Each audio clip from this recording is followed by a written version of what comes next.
everything's gonna be alright. And when we get there, I'ma see a pretty, pretty, pretty young thing. I'ma ask her to take my hand, head to the floor, we gon' dance. And when we get there, best believe we're gonna do a two-step. Ain't no drama in here, so don't stress. Step to the right, then side to the left.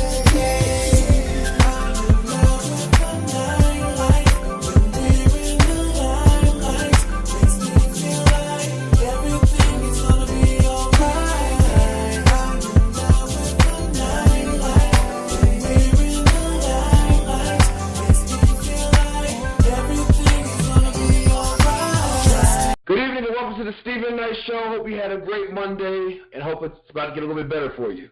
Tonight we're back with the latest in sports, fashion, movie reviews, and of course the hottest indie music out there.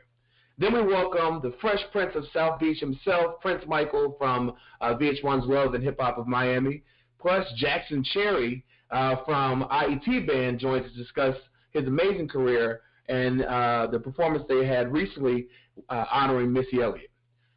Plus, we're weighing in all things Hot Topics. So much going on. I can't wait to hear what Ms. Parker and Chika have to say about it.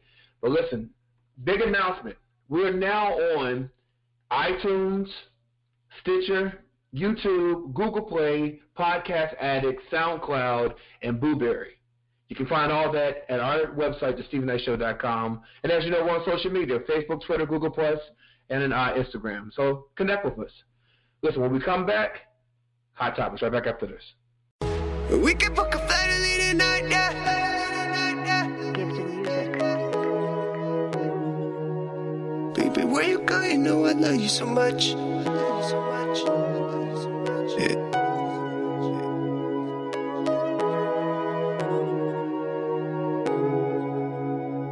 Yeah. Baby, where you go? You know I love you so much. Yeah. You know what's on. Real special with us. You and me, we all that. I love you like I know you love me back. Yeah. And I'll do anything for you, baby. We can book a flight and leave tonight, yeah. I love you so much, yeah. We can book a flight, yeah. We can book a flight and leave tonight, yeah. I'll do anything for you, yeah. We can do everything that you want, baby.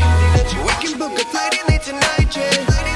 You know I love you so much, baby. And I'll do anything for you, yeah. We can do everything that you want, baby. We can book a flight and leave tonight, yeah. You know I love you so much, baby. And I'll do anything for you, yeah. You know I love you like a, you know I love you like it's always. You know I love you like it's all day. And I'll do anything for you, yeah. You know I love you like a, you know I love you like it's always. You know I love you like all day. Anything for you, yeah.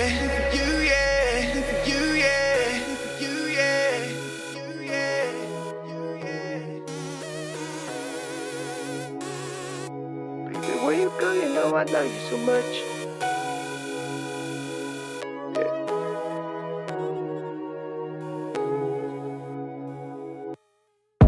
Baby, you're my everything.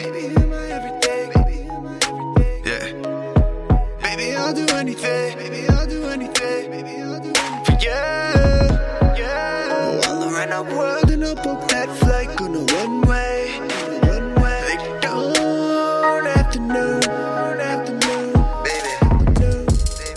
Know that I just love you so much. You know that I'll do anything for you in a rush. I'm in a hurry for that love. I need that heart, need that soul, need that everything that should have. Same message as always. Love until they never stop our ways. I need every second with you, baby. We can book a flight. And leave tonight, yeah. You know I love you. I love you so much, yeah. We can book a flight, yeah. We can book a flight and leave tonight, yeah. I'll do anything for you, yeah. We can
Welcome back to the Stephen Knight Show. Ms. Parker, how's it going? Happy Monday. How are you? Doing well, doing well. How was your weekend? It was good. A little bit too short, but it was good. How was yours? Always short, but it was a good weekend. Well, listen, I know you want to give us the update on the Christmas kindness giveaway we did this past Christmas. You want to give us an update? Yeah, we decided to pay off school lunches, balances for kids who had overdue balances. Unfortunately, the schools could not give us names of children because of privacy reasons, but they gave us a name of 2 schools that we are going to be calling tomorrow and maybe doing half and half. I'm not sure how we're going to do it yet. But Stephen is going to get an accurate count on how much we have collected, and we will call Bolton Academy and Garden Hills Elementary. There are some balances on there that would definitely be able to pay either all of one school or half and half. Not sure how we're going to do that yet. But I want to thank everyone who personally, from myself, who donated my personal friends and family came through. So I appreciate that, and hopefully this will be able to help those kids moving forward. Most definitely. Yes, thank you for everyone who donated to the Stephen Knight Show, and people here on our team that donated as well. And we look forward to helping out, just keeping it going. All right. Well, the question. Oh, Chike, what's going on, Chike? Happy Monday. Forgot about me. No. Listen, hey, I am so happy to hear about that with the children and the lunches, because I was one of those children in school that, sometimes didn't eat lunch because, I couldn't afford it. Right. And through the kindness of others, I was able to eat. At the time, my mom and my dad was broke up, so it was difficult. It was a hard time. So, it means a lot. And we just assume that everyone gets free lunch, and unfortunately, that's not the case. And so, definitely, this will definitely help families and students, because when you're able to eat lunch, it helps with your learning and helps with just how you get through the day. So, and sometimes it's the only meal they have. So, I'm so glad we're able to do this. Yeah, well, TK and I definitely knew everybody didn't get free lunch. We didn't.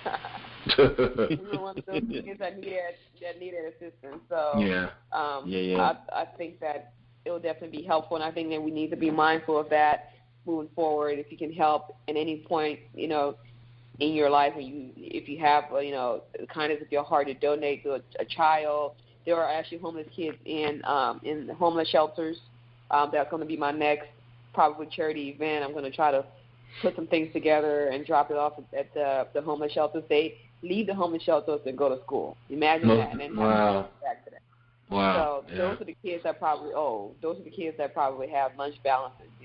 They can't afford it, or somehow got lost in the system where they're paying 50 cents a lunch. I mean, 50 cents when you're homeless is a lot. It is a lot. So, but I'm glad that we're able to help. Most definitely. All right. Well, switching gears. So the question of the day, and it comes from last night's Grammy Awards. Do you think politics should be left out of award shows? What are your thoughts? I don't think the politics was so much the award show, more so than it was music. And music has always been a part of politics. Always been a part of music. That's how people express themselves. It's an outlet for people to voice their opinions. So I think the two actually go hand in hand. So no.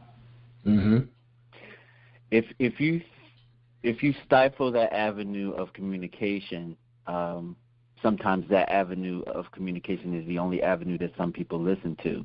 There are some people out here in the world that they do not take heed of things unless a celebrity or someone who they deem, notable says it. So if you cut off that artery of communication, you'll cut off education in certain aspects. So no, I don't think that politics should be left out. I think that it's a part of our society in the total. So, art it has a way of depicting those things in its own way. So I don't think it should be left out because it's all a part of it. I agree. It was interesting. I was trying to look up the senator's name. She said that the political stance took away from the great music And they said that the ratings dropped because it was politically charged, the ceremony was. But, you know, artists have been doing this for years. During the civil rights movement, I mean, artists dedicated their careers to writing songs and performing songs that talked about disparities, you know, in society and the injustices. And so I think when you have a platform, you know what I mean, a platform as large as a lot of these entertainers and musicians, I think you should speak out. You should speak out. Now, some people, they choose not to speak out because they just want to do music. I think no one should be forced to do it, but I think that if you feel inspired to, you definitely should. You definitely should. So, Jackson Chery talks about that in our interview. So, yeah. All right, so go to Twitter. Tweet us at Stephen Knight Show, SHO, and let us know, do you think politics should be left out of award shows? All right, so last night, the 60th Annual Grammy Awards were held. Bruno Mars took home top categories, winning Album of the Year, Record and Song of the Year. Kendrick Lamar dominated the rap categories, and Alyssa Cara won the Best New Artist. Now, of course, the music industry acknowledged the hashtag #MeToo during the ceremony and on the red carpet. And there also was a feature from Hillary Clinton, who was reading from the controversial book Fire and Fury. And of course, she got some backlash after that. But they said that if you saw it, all she did was read about 45 eating McDonald's in his bed at night. She didn't really bash him, but anyway, it was just kind of funny. Again, Bruno Mars won Album of the Year for 24K Magic. Song of the Year as well for That's What I Like. And then again, Best Pop Performance was by Ed Sheeran for Shape of You. He also won for Best Pop Vocal Album. You can see a whole list of the winners. It's out there online. But yeah, some of the favorite performances for me, I enjoyed Bruno Mars and Cardi B. Who else? I thought Pink did a great job. Kesha made her return doing a powerful song called Prayer, as well as I like Sam Smith as well. Did you all watch? What were your thoughts? And overall, I thought it was a solid Grammy production. Better than some of the past years that we've seen. Mm-hmm. It still is not up to Grammys of yesteryear. You know, the era of the Whitney Houstons. You know, back in that times. You know, it just seems like the performances were different. Yeah, I can't quite put my finger on it. It was just different, and I would like to see it get back to that, where it be more performance based and more. I guess it's, for lack of a better term, artsy. Yeah. I will say Rihanna killed it. I loved her performance with DJ Khaled. DJ Khaled, yeah, I thought she killed it. Ms. Parker, did you watch it?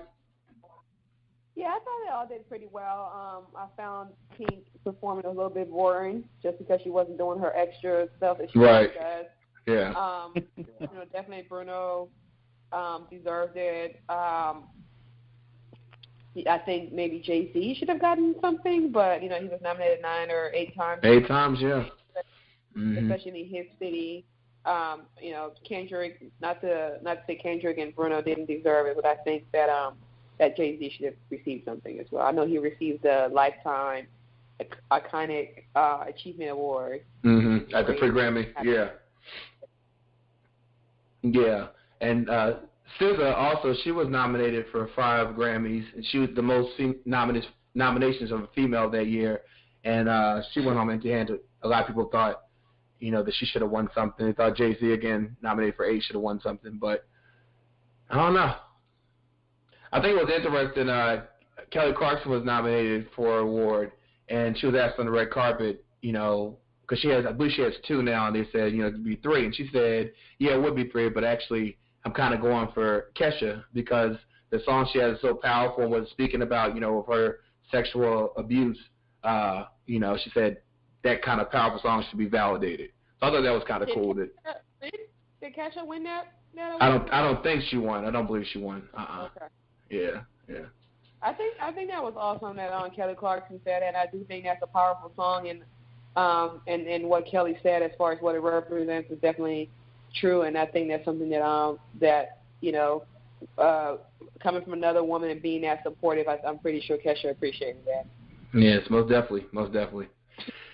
All right, well, switching gears, Jennifer Hudson, it was announced that she will be playing Aretha Franklin in the upcoming biopic that will be produced by Straight Outta Compton's executive Scott Bernstein. Clive Davis announced it at the pre-Grammy party. If you remember, when they were first talking about the biopic, Aretha Franklin wanted Halle Berry to play her. And Halle Berry said that she was flattered, but she didn't know how to sing.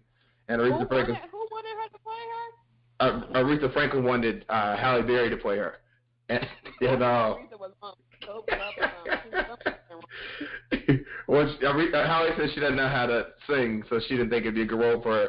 But Aretha said neither did Angela Bassett, and she played Tina Turner. And I remember when they first mentioned Jennifer Hudson, she didn't want her. Right. when they first mentioned Jennifer Hudson, she thought she'd be an okay pick, but that wasn't her top pick. But now apparently you have to remember, Stephen, during that time when they were talking about Jennifer Hudson, right? Jennifer Hudson lost her weight. She was heavier than Aretha didn't like that. Nope, she didn't. Then someone mentioned the fact that Jennifer was heavy. Right, exactly. Well, she thought she was like Halle Berry. Sure, I ain't mad at her. But no. Well, what do you think? You think J. Hud will do a good job with this role? Yeah, if I had to, her career really off of like mimicking and being the modern day version of Aretha, Whitney, those iconic singers, because that's really what her voice represents. In those days, she was really well. So yeah, I think she'll do a good job. I think she did great in previous roles that she played in, and I think she's a talented person. So yeah, I think she'll do good. Yeah, at this day and age, with the talent that we have now, I don't think that there would be a better choice than Jennifer Hudson right now. Just simply because of her acting background and her singing background, I think that she could definitely pull that off. I just hope that they do the Queen of Soul correct with the production of this movie. I don't want it to be like an all eyes on me type situation. I want it to be more like a Ray Charles situation. So that caliber of a movie for the Queen of Soul, because she deserves that. Most definitely. I think Jennifer Hudson is a safe pick. I mean, obviously she's talented, and she definitely has the voice. I'm sure they'll use her voice if she's doing it to sing the songs. But I kind of wish they would pick someone new, someone, that we don't know, kind of see what would happen. But I'm curious to see, how it comes out. I'm sure it'll be good. All right, well, looks like reality actress Alexa Sky, she's really upset, for lack of better words, with her baby father, Fetty Wap. She said that he left their precious infant, who remained in hospital care, left her there and was hanging with his new IG girlfriend, who she posted about. She says that that he was being a deadbeat father, and then she also told the IG model that she needs to use a condom. Now, Fetty Wap has always said that he takes pride in providing for all of his kids. What are your thoughts? I mean, the man has 7 kids and 5 different baby mamas. I don't have any pity for her. That's what they do. They share men. They don't have any issues doing it. And I just keep my business off the street. Yeah. I just don't understand this way of living where you put all your stuff out there on social media. I just don't understand. Not only that, the way of living, you're sharing a man who is sleeping around, and she's correct in advising the lady to use a condom, because obviously he haven't been using it with him. His kids are 3 months apart, 2-3 months apart. That's ridiculous. Forget the fact that he has 7. The diseases that he's passed around and that they all have shared, that's scary in its own right. She should be more concerned about that than whether or not he's on Instagram and posting with his new girlfriend. She should be getting tested. Right, yeah. But true. I don't know. I just think that are we raising ladies and gentlemen anymore? Are there ladies and gentlemen in the world anymore? No. Do we have anyone that doesn't have, a sizable bank account that's a lady or a gentleman? Well, I think we do, but those are the ones getting attention. Those are the ones that are making headlines. But I think we do. But it's sad. It's sad that that's what attracts people. That's who gets the reality shows. That's who keeps people's attention. That's who gets the millions and millions of followers to people that are doing this outlandish stuff. I think it's sad, but unfortunately that's. Why don't they just create a reality show for what it is and just name it Hot Mess? Look at this hot mess right here. Just take a look at this hot mess. That's what it's named. Exactly. Well, let's take a quick break. When we come back, more hot topics. Right back after this. T.A. Corleone. Bricks on the beat. Street cartel. Bada bing, bada boom. Drippin', sauce. I'm a boss. Drippin', sauce. I'm a boss. Drippin', sauce. I'm a boss. Drippin', sauce. I'm a boss. Drippin', sauce. T.A. Corleone is a boss. Drippin' in too much sauce. 24-inch Cuban links. Quarter cut designer mix. Presidential Rolex on my arm. BBS is all over my charm. Shoe red bottle Louis Vuitton. Carrying a concealed weapon. Catch your body cause I got the juice. And my vest is bulletproof. Got a mouth full of gold tooth. And my Rari ain't got no roof. I used to be on Section 8. Now I got a crib on a lake. Multi-million-dollar estate. With my last name spelled in the gates.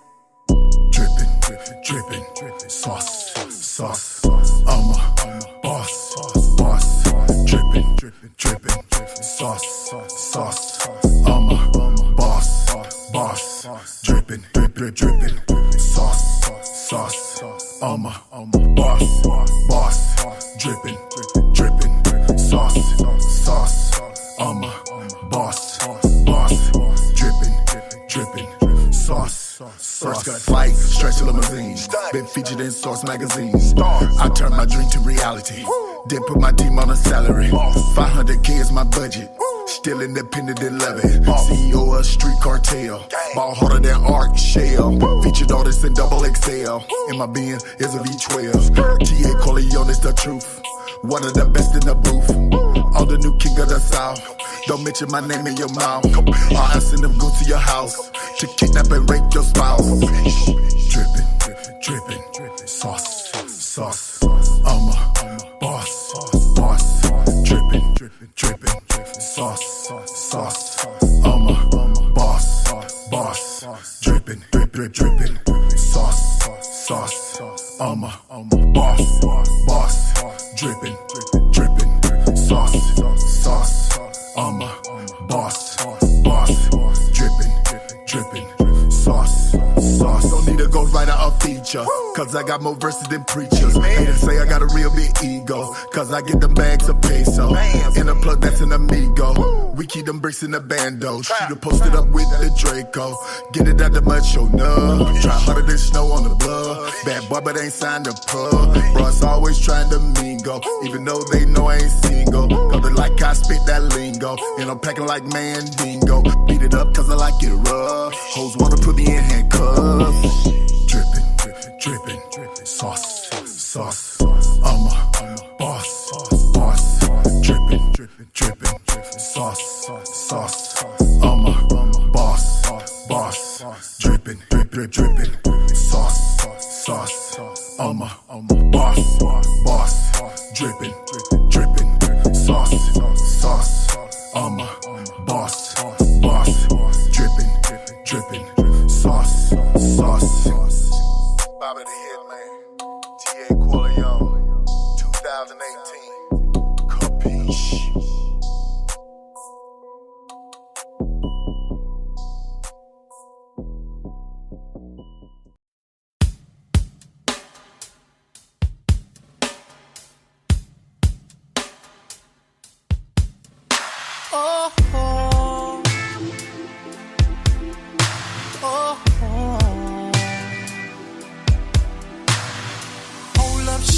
Listen closely, I know I don't talk that fast. Get to know me, walk more slowly while you rushing. What's with that? I'm from Texas, heard my accent. I get that from most of y'all. What you missing? I can give it, don't be fooled by how I talk. When I saw you walking by, I said, I gotta go get her. Cause I really, really wanna get to know you more better. Baby, I can drive your body like a Chevy with leather. I do it with pleasure. You need that country love. That get up in the morning, so funny kind of love. That grits and bacon, baby, making country love. That stress, no problems with your mama kind of love. You can't get enough of that country love. That's all that you need. Hold up, little mama, what's with all the walking away and rolling your eyes? See you smiling, girl, you wildin'. You know that you like my style. You so proper, ooh, showstopper. In the dirty, girls like you is treated official. What's the issue? I know that you want that too. When I saw you walking by, I said, I gotta go get her. Cause I really, really wanna get to know you more better.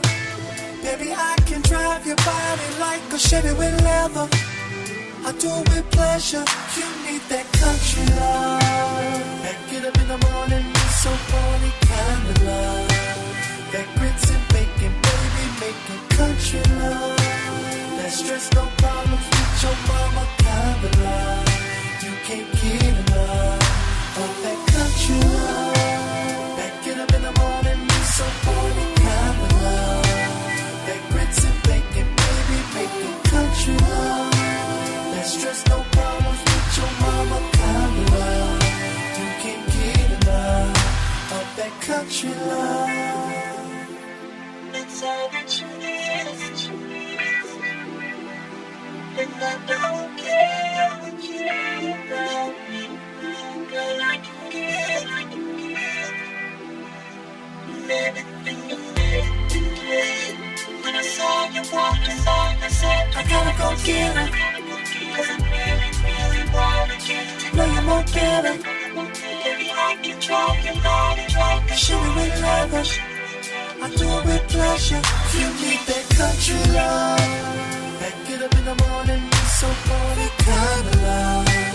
That grits and bacon, baby, making country love. That stress, no problems with your mama kind of love. Get enough of that country love. That get up in the morning, so funny kind of love. That grits and bacon, baby, making country love. That stress, no problems with your mama kind of love. You can't get enough of that country love. That get up in the morning, so funny kind of love. That grits and bacon, baby, making country love.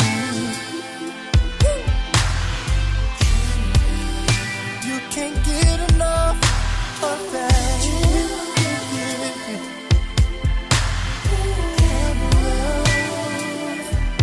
That's all that you miss. That's all that you miss.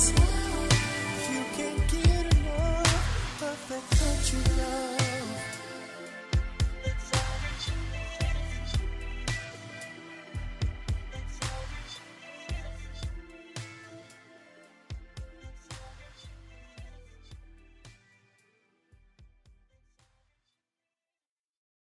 This is Jackson Chery, and you are listening to the Stephen Knight Show. Stay tuned.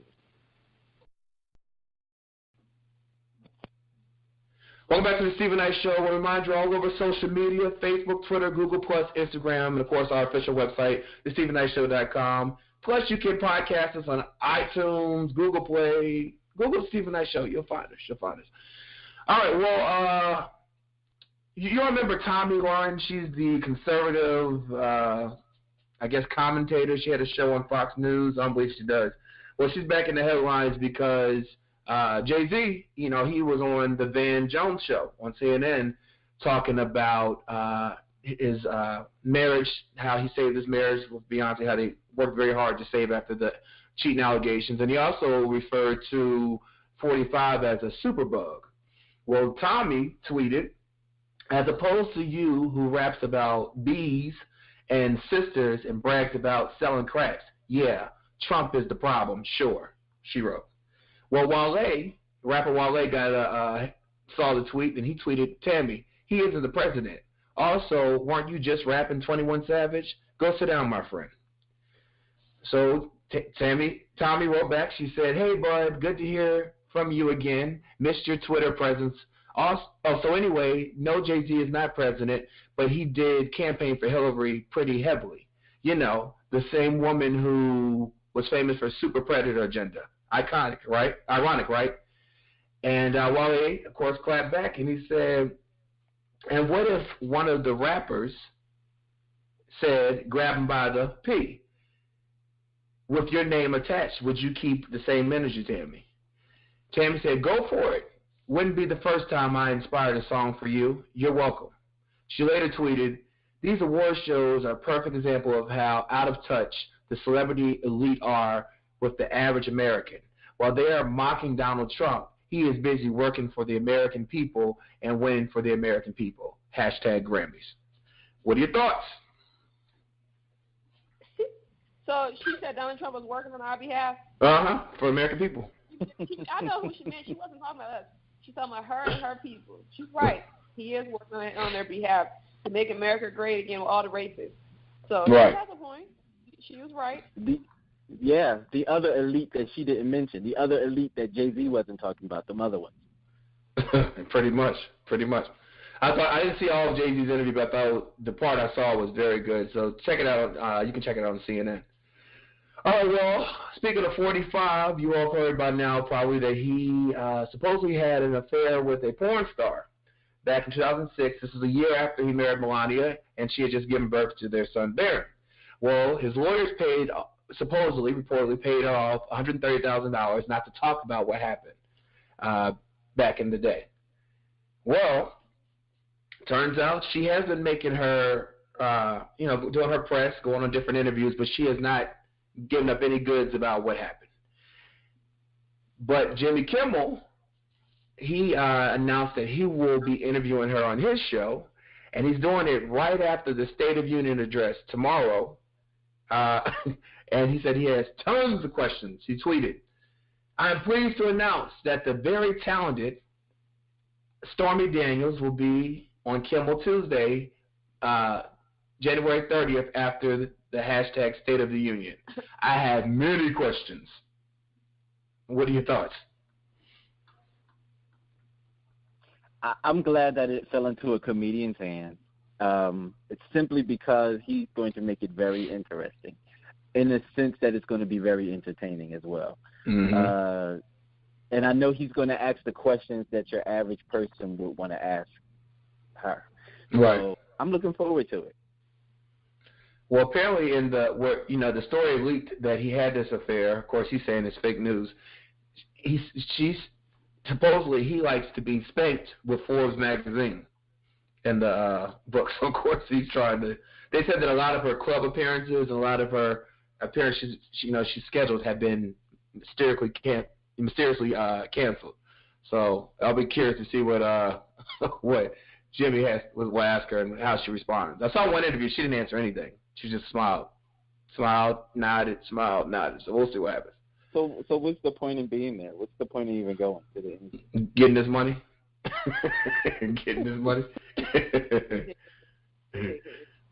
Well, Ms. Parker, your girl's back in the news. Monique, she's been on a rampage the last few weeks talking about gender and wage equality. And unfortunately, she came for Roland Martin. He tweeted, mind his own business, love what y'all are doing. Keep pushing for democracy in North Carolina. Monique tweeted him, Brother Roland, please listen. We're getting ready to do press. I appreciate your fight. However, where is your fight for equality? When it comes to your sisters. Listen. All right.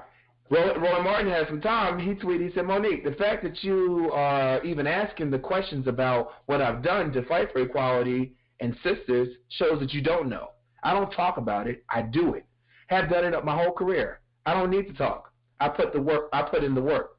He said anyone who's watching shows from his guests and his panelists, even his guest hosts, because he knows they don't want to hear from him. They want to hear from people that are actually in the streets. He said, but again, Monique, you really need to address the email John Murphy read that he was that he said that he pretty much was saying how Monique has been so nasty, become very, over the years, after this Oscar, very nasty, mistreating her crew, men and women. He said that pretty much he was saying that, you blame Oprah, you blame Lee Daniels and Tyler Perry, you're blaming all these black power makers in the industry, but you look at yourself and see that you're the problem. You and your husband are the problem. I'm paraphrasing what he said because it was a lot. He said that apparently she did a cover, Ebony magazine cover with Chris Rock and Steve Harvey, and the photographer said that she was horrible to work with. He said that I sat with you on TV One where we discussed the issue with you and Lee Daniels and Precious. I listened and heard you out. Why all the drama with Almost Chris's where you were brilliant? You should have gotten lots of roles after that. Ask yourself why you didn't. Was it because of what the email said, pretty much saying how messy he is? He said, let's all get paid our worth, but let's also demand excellence in how we interact. And he went on pretty much saying that he doesn't like to do all this back and forth, but telling her she needs to look in the mirror and stop blaming everyone else for why she's not getting paid what she thinks she should get paid. What are your thoughts? Amen. Well, I don't see where the lie is. Right. Right. I think he's saying what everyone else, most people are thinking. Like, regardless of, I think Monique is stating the obvious. Women get paid the least in any industry. Right. Minority women get paid even less. Right. That's the obvious, right? Mm-hmm. So that's nothing new. That's nothing. We're not saying that it's right. We get that. But you want us to go out there and fight for you when you have a nasty attitude, a nasty reputation, and the way she came about the act, like she never does anything for the community, but she wants us to do something for her. That doesn't even make sense. She's just bad news all the way around. No one cares. She needs to move on, figure out, reinvent herself, get some help. I think she's just bitter. Everything is an issue. Everyone is an issue but her. She's a bitter black woman. She's the definition of a bitter black woman, and obviously it's some deeper issues than just Oprah, Netflix, or whatever the case may be. No one is saying Netflix didn't lowball her, but that is what she's worth regarding her attitude and where she is in her career. Mm-hmm. That's how they see her, because that's how the rest of us see her. So you're not projecting anything better than that. You're projecting $500,000 because of your attitude and because you haven't been getting gigs. That's what you're projecting. That's the work that you're projecting. I actually did some investigating since the last time we talked about this, because this subject matter is very intriguing to me. Monique was claiming inequality in pay, and I spoke to you last week about the whole Mark Wahlberg situation versus Michelle Williams and the inequality in the pay in that situation, and there was further information to be had about that. There's more information to be had about Monique as well. The initial offer wasn't for $500,000. The initial offer was for $3 million. It was for $3 million. Thank you, Stephen. It was for $3 million, and the stipulation was that the higher-ups in the Netflix corporation wanted her to do a showcase for them because they wanted to see where their money was going. And Monique, with her ego, and her husband decided that she was too good to do the showcase. She didn't want to do it. Netflix didn't say no. Bad, truth be told. Woo! Yeah. Oh well, I'm not on that yet. But they decided that they didn't want to do the showcase. Netflix didn't say immediately no. They said, oh, well, okay, well, you can have this $500,000 and you can just go ahead and do the show.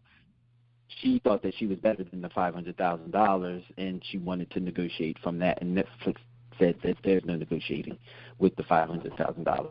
It's either that, showcase, and the $3 million, or goodbye. And I guess she chose the goodbye. But this is what I'm noticing about Monique. She hightails herself onto other causes like the whole Me Too. She's not part of this Me Too movement. No. You Me Too because you got in the situation. What'd you say? Then she's not telling the whole story either. She's telling the part that sounds good. No. So you have these people You have Tyler Perry. You have Universal Studios. You have Lionsgate Studios. You have Lee Daniels. You have Oprah Winfrey. You have ABC Network. You have Will Packer. You have BET staff, all stating that you're difficult to work with. And none of these people are willing to work with you. So is it you or is it them? And then now here we arrive at Netflix. Come on, Monique. Like, come on. You win the Oscar, that's all well and good, but that doesn't make you Super Monique. It makes you have an accolade for your artistic achievements, and then she went on and said that she's the most highly decorated comedian alive. Yeah. He's crazy. Yeah, I don't is it really about the awards, or is it about your overall character and demeanor and artistry? Because all that ties in. You have to be a decent acting person to get the job, to deliver it, and also sell it. Exactly. She's shown over time and time again that she doesn't like to do marketing.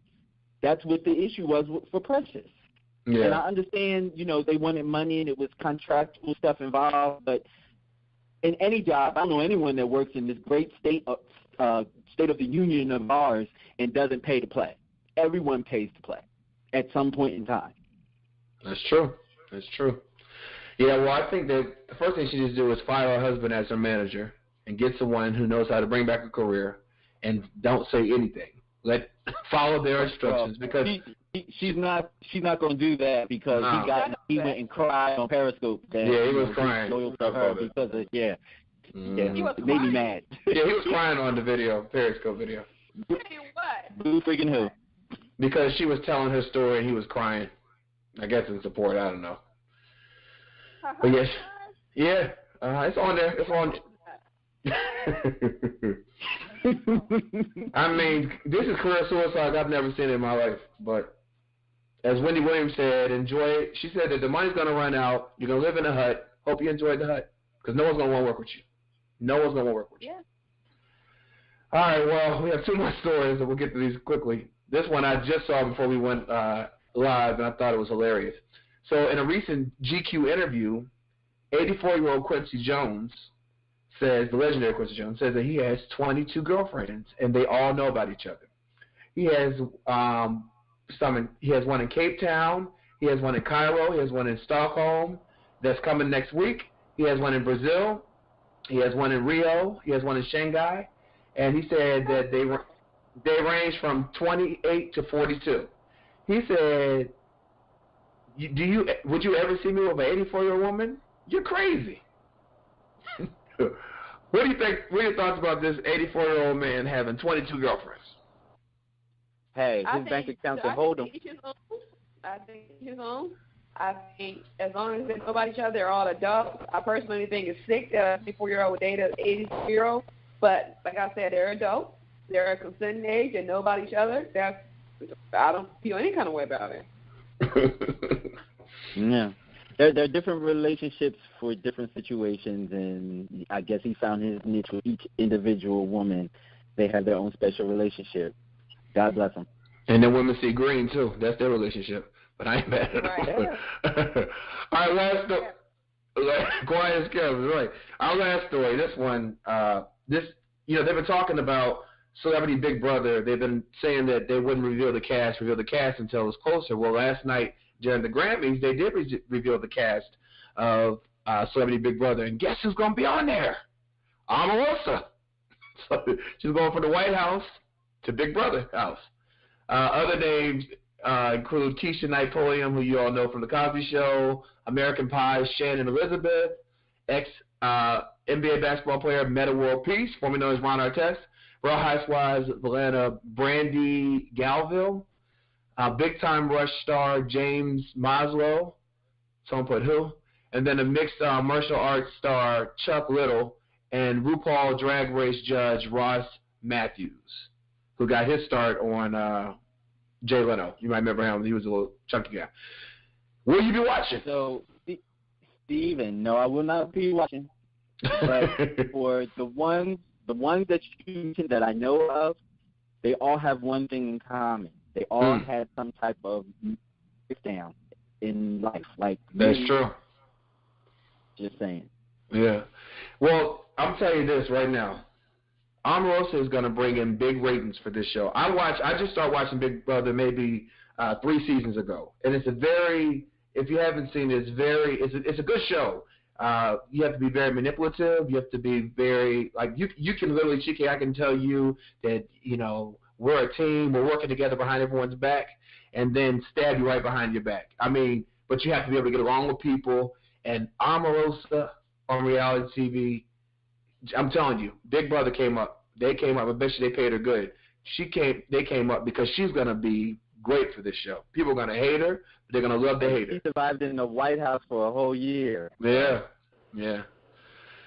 It's interesting, but someone said I guess she needs a check, so I guess that's why she's doing it. Because she was writing this tell-all book. When did that air, Steven? It airs later in February. I think February 22nd, around that time. So, but I will definitely be watching this. I bet you dollars that she's going to time her book to come out around that time. Oh, yeah. Probably towards the end of her on there, so she has something to promote. But yeah. And how do you think Keisha Knight Pulliam was going to do on there?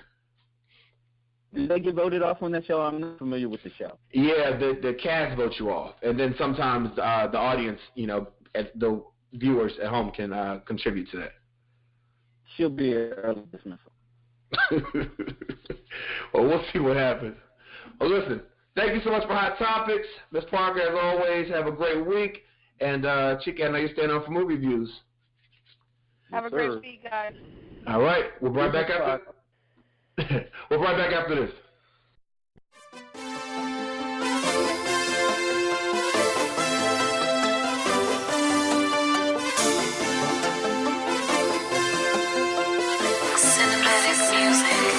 Show 'em how to move like it's your only option. Show 'em how to go, girl, 'cause you do it flawless. She be like, he be like, my hitters be like, rep your town tonight. And we on. Show 'em how it's done when your back is in the corner, bet your Jane is number one. She be like, he be like, I be like, yeah.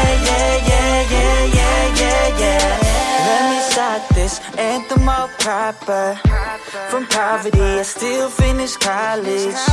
Do it all, keep my face stay shining, 'cause your boy right here is a soldier. Back to the music, telling you why I do it. For my brother, his daughter, my dreams stick to it. I lost a few on the way, miss them all the time, but I keep the memories alive on the music. Thought I wouldn't do it, thought I couldn't do it, thought I wouldn't do it, thought I couldn't do it, thought I wouldn't do it, and I couldn't do it. Watch me do it. Show 'em how to move like it's your only option. Show 'em how to go, girl, 'cause you do it flawless. She be like, he be like, my hitters be like, rep your town tonight. And we on.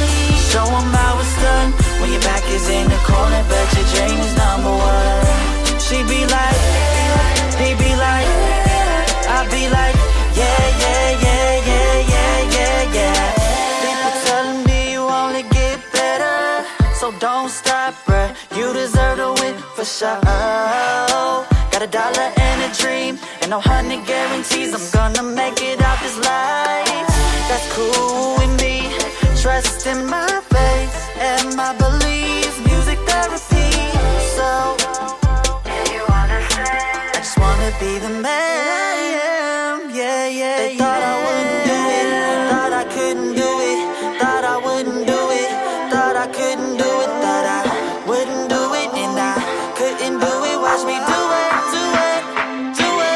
Show 'em how to move like it's your only option. Show 'em how to go, girl, 'cause you do it flawless. She be like, he be like, my hitters be like, rep your town tonight. And we on.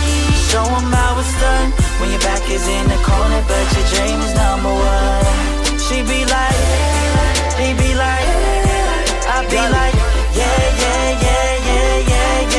I came from nothing, came from shit. Had to go to set, I had a name to get. I turned pain to strength, I gave fame a grip. I changed lanes to gain, and my aim's to live. Had to show them how. Call this tutorial, make history. This historical. Niggas Satan, that's just adorable. Went from pouring, that shit's affordable. All I need is my team now. More trees, more lean now. I'm heating up, I got steam now. This real shit, it ain't a dream now. I moved up and got paid quick.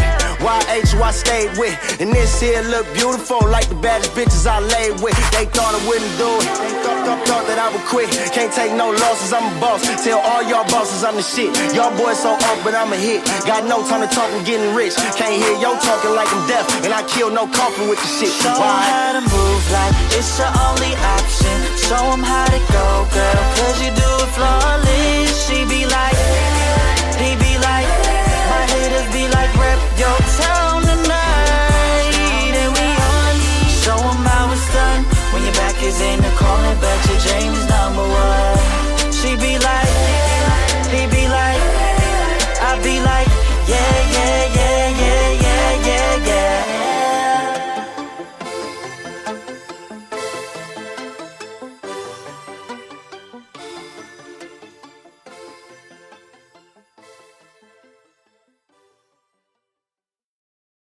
This is Savage.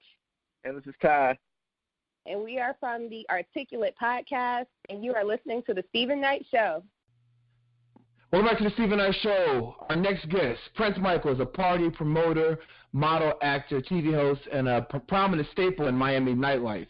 He can be seen on Love and Hip Hop Miami. Help me welcome my man, Prince Michael. Welcome to the show. How's it going? What's up, bro? How you doing, man? Listen, so a lot of people think that when they see you on these shows, they think that was like what you were doing before. You already had a lot going on in Miami. Tell us a little bit about what you had going on South Beach. All right, yeah, well, I've been doing this like 4 or 5 years now, kind of made a name for myself out here, just like working with like certain athletes, celebrities, prominent, figures in society right now, or at least in the entertainment world. I can't say society because that entails a lot of other things. But, yeah, just, making sure everyone has a good time, just trying to provide an experience, that people won't forget. I like to call it the Prince experience.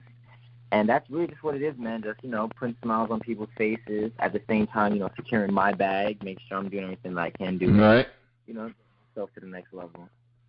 So you were born Christopher Michael Hardy, but Prince Michael is what you go by. And I heard someone say that's what, I'm sorry? A lot of people don't know this, but I have dual citizenship. So on my Jamaican birth certificate, it says Christopher Prince Michael Hardy. It's hyphenated. In America, it's Christopher Michael Hardy. And so Prince Michael came in because on my birthday, like 4 or 5 years ago, DJ CZ, he's on the show with me. Right. I don't know if he heard my middle name or it was a coincidence, but he was just kind of like, yo, I want to introduce you guys to the Fresh Prince of South Beach. Kind of stuck. The Prince just stuck, and like girls that didn't even know me would just call me Prince, and had no idea that I was actually my middle name, and I just ran with it. Hey, it's a great name, Prince Michael. You can't beat that. There's only one of the Prince Michael, and that's Michael Jackson's son, and you can't, there's no. Exactly. Yeah, you know what I'm saying? So what point did you decide that you wanted to pursue a career in the entertainment world? Because that's, everybody knows this industry. It can be kind of fickle. What made you decide to pursue that? Man, I always, as cliche as it may sound, I always knew and felt I would be on TV, that I need to be on TV, that I had to be famous. I know a lot of people wish it, but I really knew that was where I was going to be, and it was just a matter of how and when I was going to make it. Like I wanted to be on Real World, Yeah. That was like 15 plus years ago. So, I just always kind of knew, man, and I got closer and closer not necessarily the older I got, but it was recently, maybe like in the past 5 years. 3 years ago, I had my first opportunity with America's Next Top Model. First, I couldn't leave because of some bullshit from the past, and then this past year, I made it again. But then VH1 CW network canceled it, then VH1 picked it up, and then VH1 changed it to all girls. So, but it just kind of worked out because at the same time I was dealing with the Love and Hip Hop process, and I didn't really know if I was going to go through or not. And they basically told me I had to make a choice. and I went with Love and Hip Hop, and it worked out for my favor. So Most definitely. And the thing is, because Love and Hip Hop already has, so many different cities that they represent. So coming to Miami, coming to, where you live, what's that like for you? What's the, anytime something comes to a city that we live in and we're from or whatever, what's that for you? What's that experience?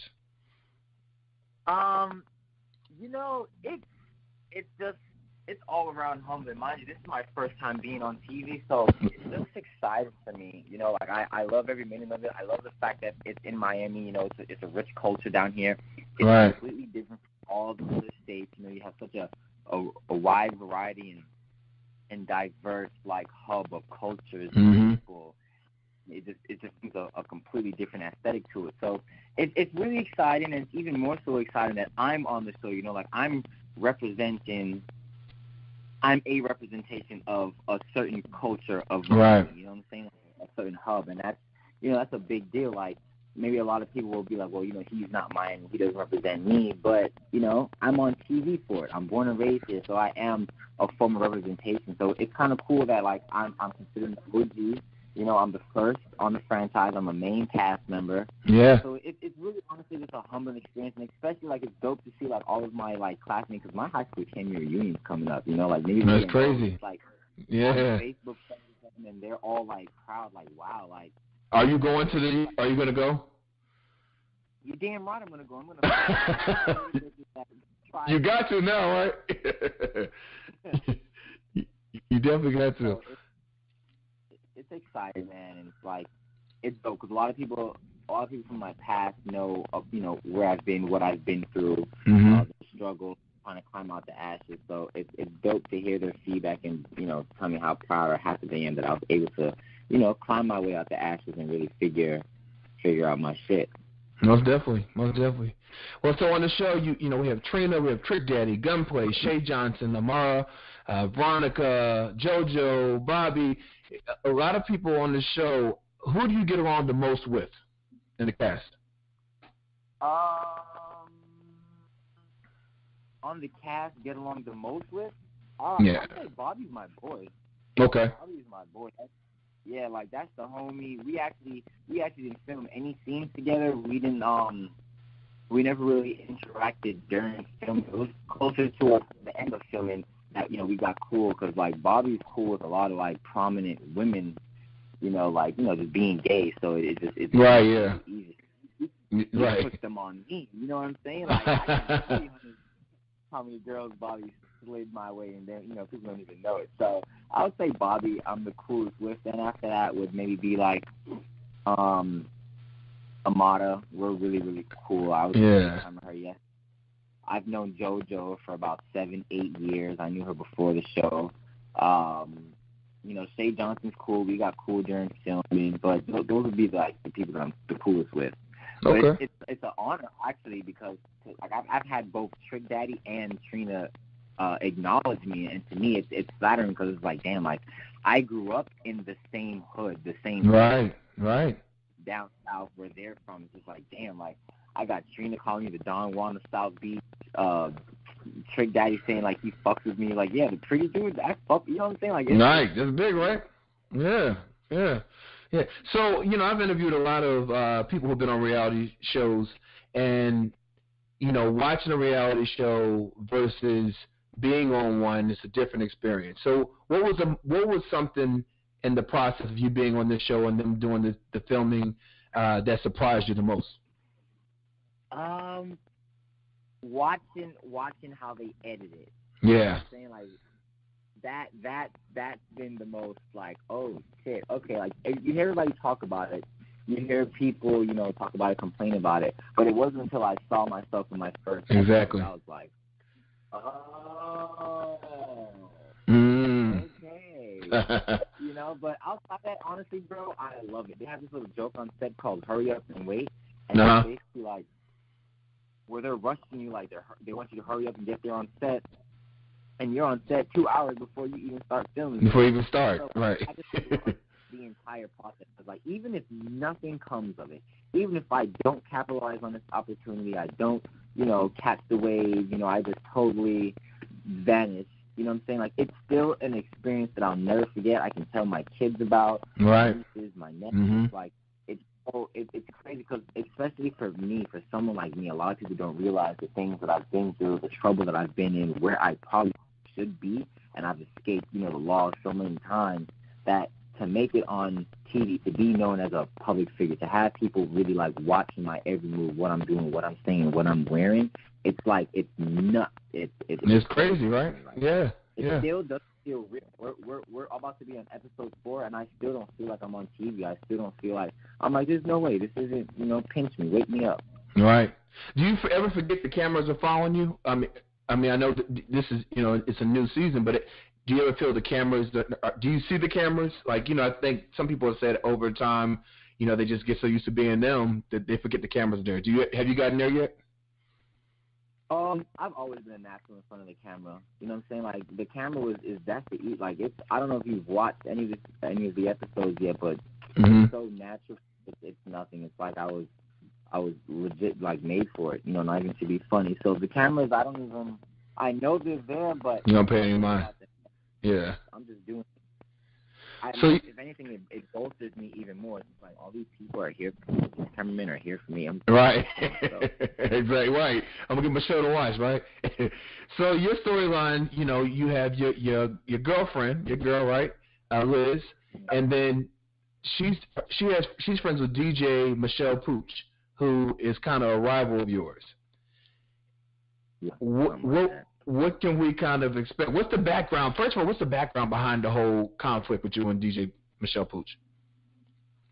I just think, like, she's been around for a while, and she's an OG, and I mean, you know how it can be, like, someone coming up, this new and upcoming guy just basically taking over. My name is in everyone's mouth, and maybe she just feels threatened. Like, the situation.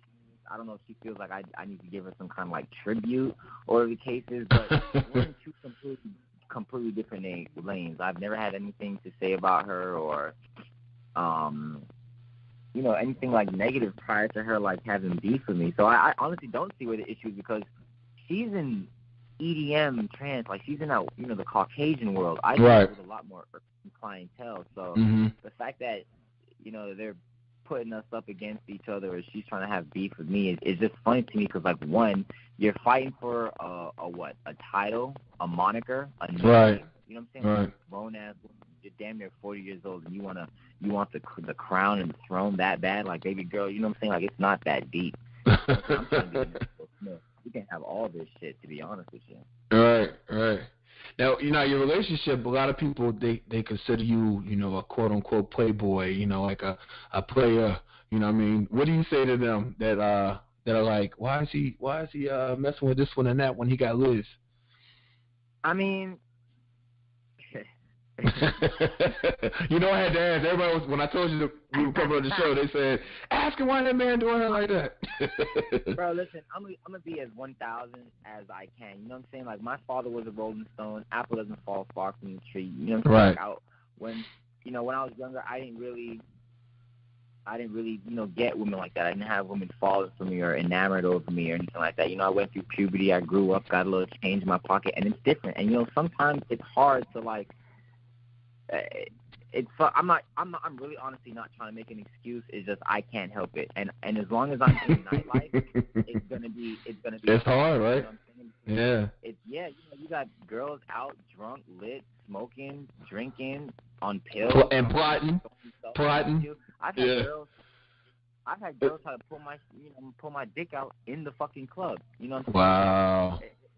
It's hard, and I'm not saying that I'm just out there cheating on my, my shorty every single night or anything like that, but it is hard, and I can understand, where she's coming from. But at the same time, there's a lot of people don't know and don't see that I've dealt with Liz. You know what I'm saying? Like, she knows my job. She got in this relationship knowing what my job is, and I put myself on the back burner to, like, accommodate her and make her feel special and make her feel, better about the situation. I used to be the best. People think I'm the best. I'm not the best anymore. I'm still lit as fuck, though.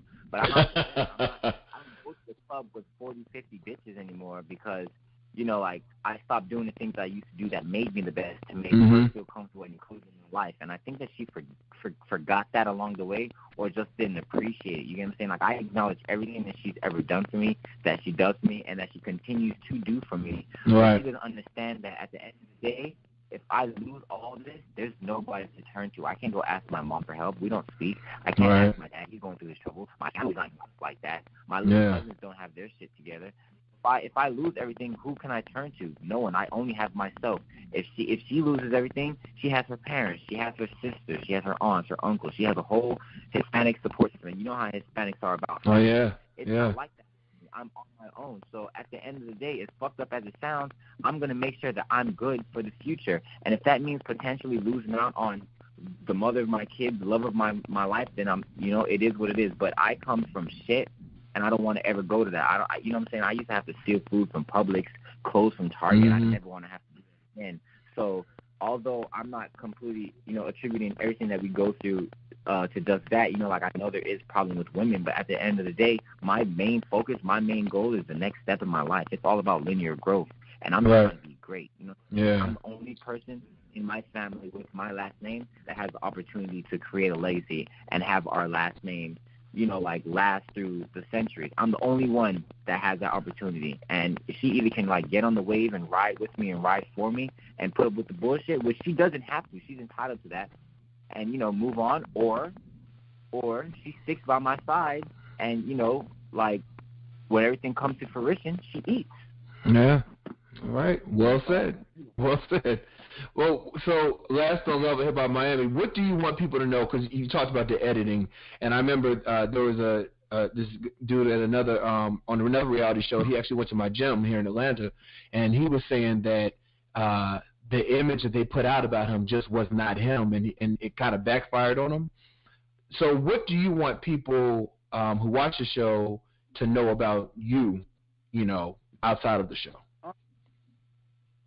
Honestly, I just want them to keep watching. I'm saying I want them to read my interviews, see what I have going on, watch my vlog, and just because who I am who I've been portrayed as so far is who I really am. Okay. But because people don't know me, they don't understand. I come off as this cocky, arrogant playboy when if you've been around me, if you've been out with me, you notice that's just me. I'm just a lighthearted, goofy person. You know what I'm saying? I want people to just learn who I am and give it a chance. And I understand where some of the hate and the stigmas come from because it's perception is reality. Right.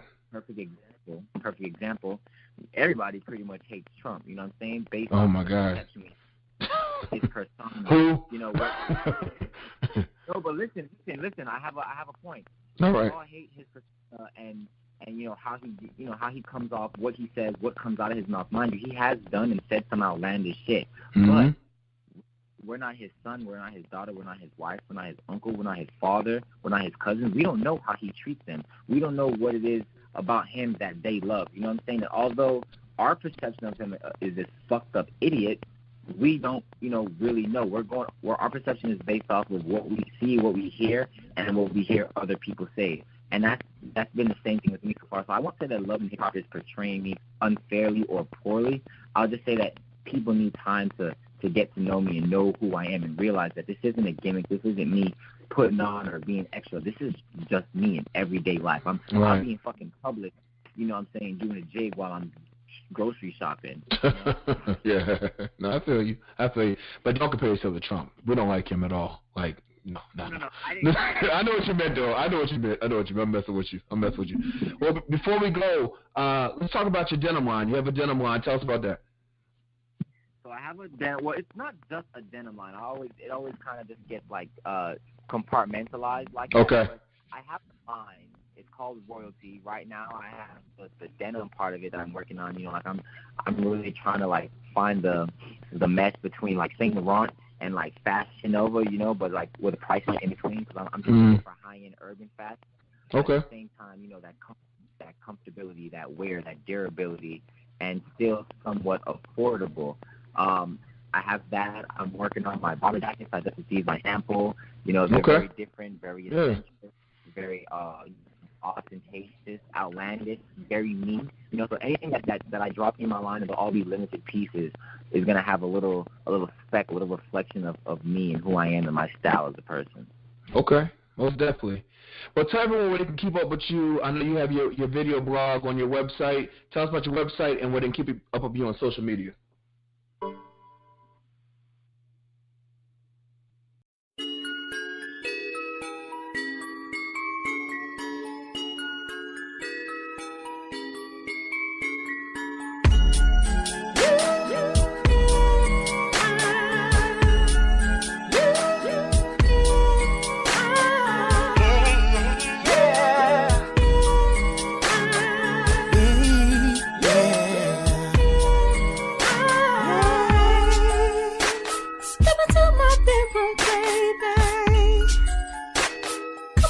Closer to me, yeah, yeah. Turn the lights down low, 'cause tonight we'll be alone. No interruptions from the phone.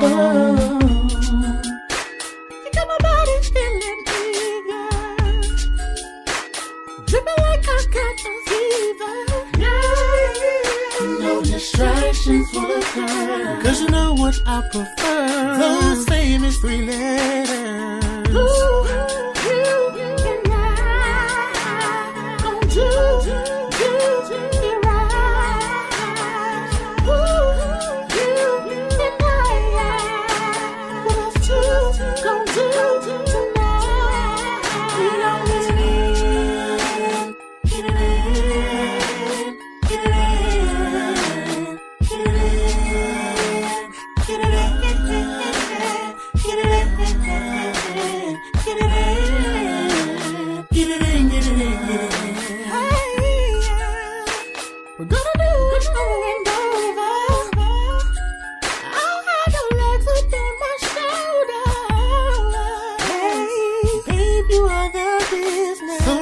Neighbors witness how we put it down like this.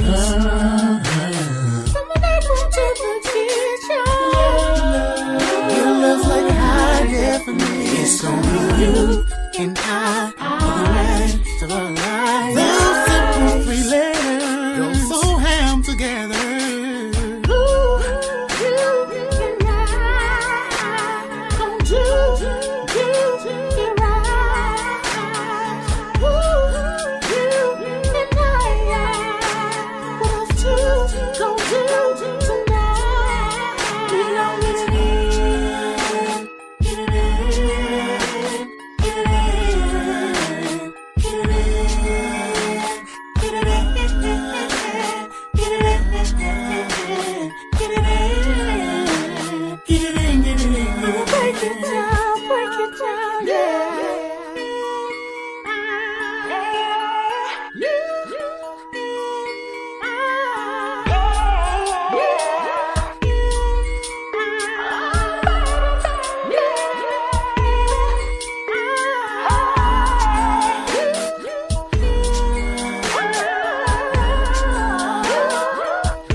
at y'all, bruh.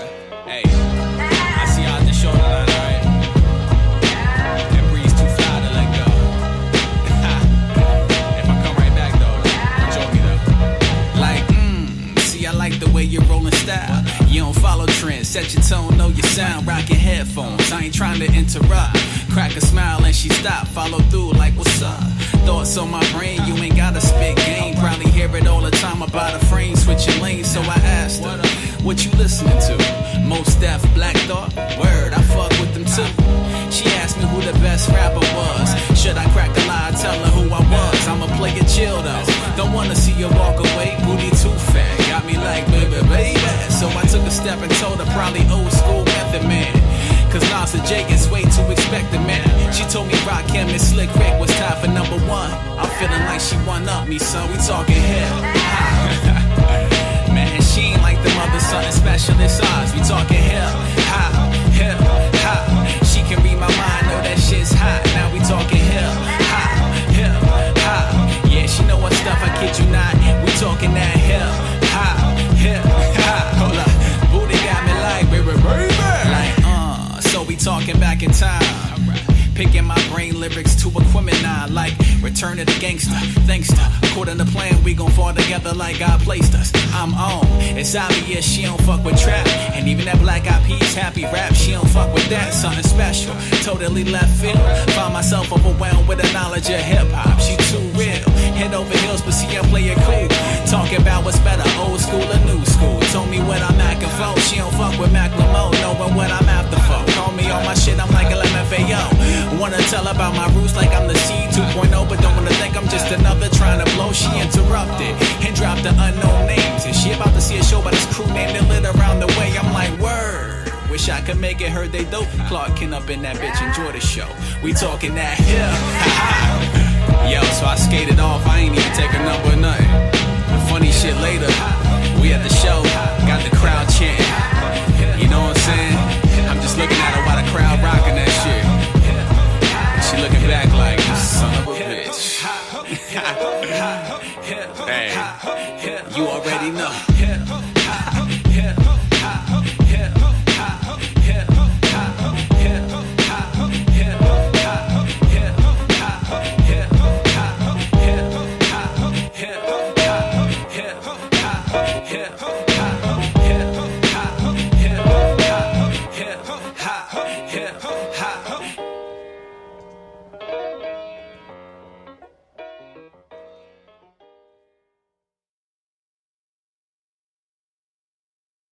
Welcome back to the show, the Stephen Knight Show. Jackson Chery and the IET Band, known for International Electric Transfusion, is an urban contemporary band that intends not to only keep the art form of the Roots, Common, Outkast, and artists like that, but to keep it alive and to make it dominant and make it a preferred choice. Now, later this week, they'll be performing at the Essence Black Women in Music at the Highland Ballroom in New York for Grammy Week. Please help me welcome Jackson Chery. Welcome to this show. What's up, man? Thank you for having me, man.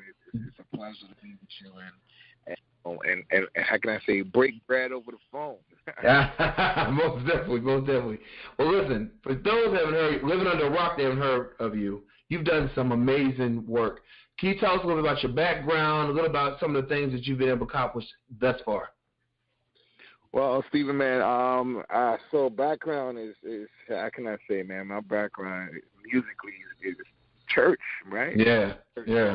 It's growing up in church, man. As far as culturally, you know, I am a generation from Haitian. I'm a Haitian American. Okay. You know, socially, born and raised in Brooklyn. Okay. You know, and I'm a young guy. I can say I've been a student of many different generations, and I've sat under a couple wise men for me to be able to get where I am now. So I can, the founders always say I'm a student of the game. Right. Yeah. You gotta be, right? Gotta be. Mm-hmm. Yeah. Who are some of your early influences, you know, growing up and coming up in those days? Oh man, musical influences. Let's go through a few, man. Musical influences. I am a big Phil Collins fan. Mm-hmm. Phil Collins fan. Elton John. Yes. Elton John. Stevie Wonder. You know, I'm a big Earth, Wind and Fire fan. Oh yeah. and to wrap it up, to be honest with you, I'm a big fan of the Roots. Absolutely. Yeah. A big fan of the Roots, and how can I wrap it up without saying Diddy's name?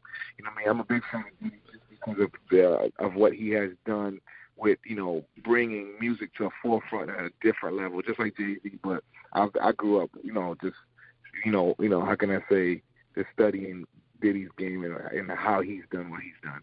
Right, and having such a diverse pool of artists that you grew up admiring, I'm sure each of those different elements contribute to the sound that you have. Would you say? Absolutely, yeah, man. So the sound we have is what we consider world music. Me being born in America, but Haiti being born in me through bloodline, is something that I bring towards the music. So, for example, like what Drake is doing now, with a lot of like Justin Bieber has attempted it, with with this form of music from West Africa, which is where our parents, our great greats are from, which is called pretty much Zouk, and another name for it is like they have like some sukus, and these are it's just a vibe that causes you to dance, and that's what Drake has done. And I grew up playing that vibe in church. Yeah. So listening to all these other acts, they have made me find a fusion that has I was able to apply what it was in my bloodline and what I've been hearing all my life to have the sound that we have as a band now. Most definitely. And you in the band, you all have collaborated with international superstars, Maroon 5, Calvin Harris, Wyclef Jean, Young Jeezy. How did because you all formed together in 2012, is that correct? Correct. Okay. So how did you go from, of course, you had your career, you all come together, and then now you're hitting the stage as international superstars. How did that come about?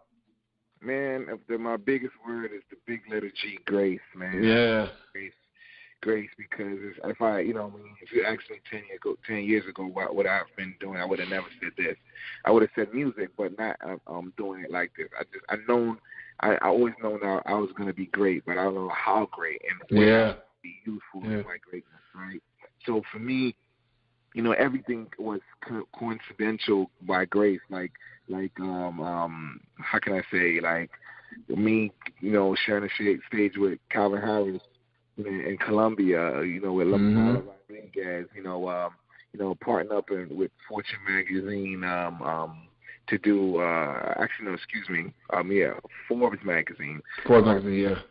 The tribute for Young Jeezy, co-producing an inspirational record for a Clef that he was doing, and a lot of these things were like I would love to say falling on my lap, but it was also the gift of the journey. Yeah, the hard work. The hard work, absolutely. I working with Mona Scott, and that playing out of an event, and literally it was only a 3-piece band. It was a 3-piece of the big piece, and literally they loved. Mona came to me. Mona was like, "Oh my God, you got." and from there we wind up just continuing to work. And she said, "Jackson," she's like, "Yo, one day I'll call you," and that one day became, it came sooner than later. Yeah. It came sooner than later. Now you talk about having a Haitian background. And this is a little off subject. What were your thoughts when you heard 45, his comments on African and Haiti? What were your thoughts on that? When 45 decided to mention it, for me, it was like, you know what? I look at it as like another strategic thing that he's doing for himself. Because the same people that turn around and say Haiti's a shithole are the same people that's sucking Haiti dry. Right. Yep. So, it's like, for me, it's like, you know what? Let me discourage you. As a matter of fact, it's like guys back in the days, which they probably still do. They'll be talking about the girl, talking bad about the girl, but he's the one that's dating her on the low. Exactly. He's like, yeah, I'm going to distract you. And every time I go to Haiti, most of the folks on the flight wasn't always Haitian. Right. It was like predominantly white people. You know, so it's like, for me, it's like, okay, we got all these Caucasians on the flight, so there must be something great about that. I believe what he did also helped us, you know, for people that didn't pay attention. Exactly. It helped them go bring their eyes to Haiti. And to be honest with you, they know anything Donald Trump says ain't good. Right. So It's not. So pretty much for the most part, anything. So where after Trump said that, so it's like, if he says green, you know it's really gray. So it's great.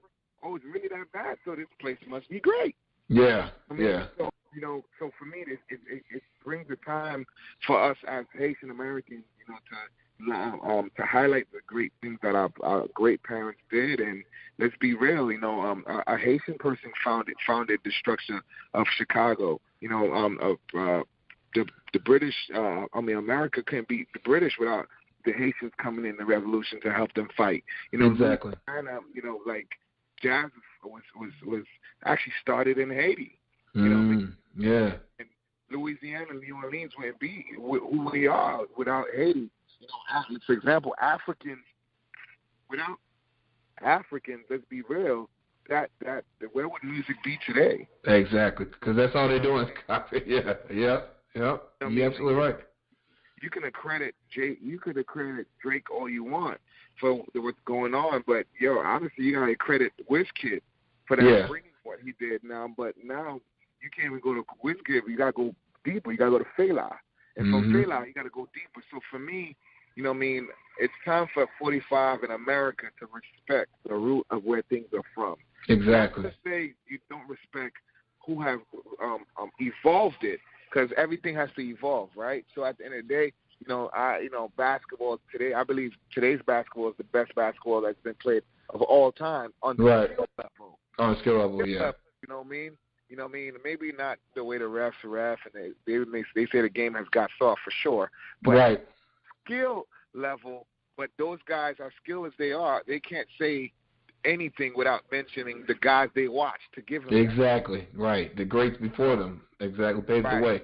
Who paved the way? Yeah. So no matter how great IET gets, and you know people we've done, I can't say I'm following a blueprint. You know that Roots had put down. I'm actually embellishing it and doing it our way, but I can't say I haven't seen it done before in a particular way.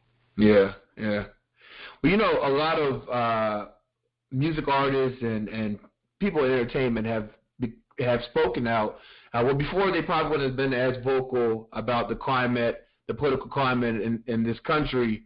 Do you feel a sense of obligation, you know, with everything that we're seeing, the injustices and everything, to speak out against what's going on? Say that one more time. I said we're seeing a lot of artists and people in entertainment speaking out about the injustices that are happening in the political climate that we are currently in. Do you feel a sense of obligation to do so, or do you rather just focus on the music? What's your thoughts behind all that? Wow, man, that's an amazing question. You know what I mean? I think, how can I say this? Marvin Gaye,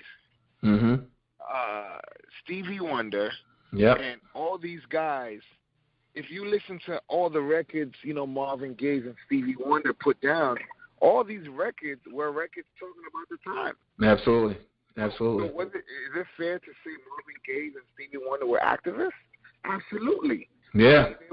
Maybe they weren't always with batons and fighting the police or being dragged on the ground, but they were writing records. Matter of fact, their voice was even louder than the protesters at the time. It's in the masses. Right, and whatever protester that was there physically, 9 out of 10 that protester from 100 years ago is dead. But these guys' music is still here. You know what I mean? And you can't tell me you know R&B or for no particular genre or attempting on a particular genre. Going back to basketball, you know, LeBron's not LeBron until he watched Magic or whoever he watched.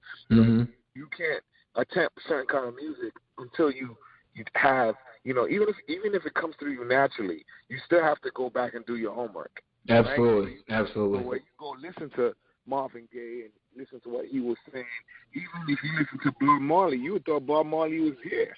Yeah. Yep. He was talking current, but future-based as well. You know? Exactly. So I do feel compelled to write and speak about music of the times, and you know, because the reality is talking about the times is always a timeless direction. Mm-hmm. Why? Because as long as it's humans, things like this will always occur in different ways. Maybe not always the same way. For example, let's say if a female become president, we're going to hear the first of again. You're going to hear It's like, you know, so there's always different elements that will cause us to revisit the past for us to understand our future. Absolutely. Well said. Well said.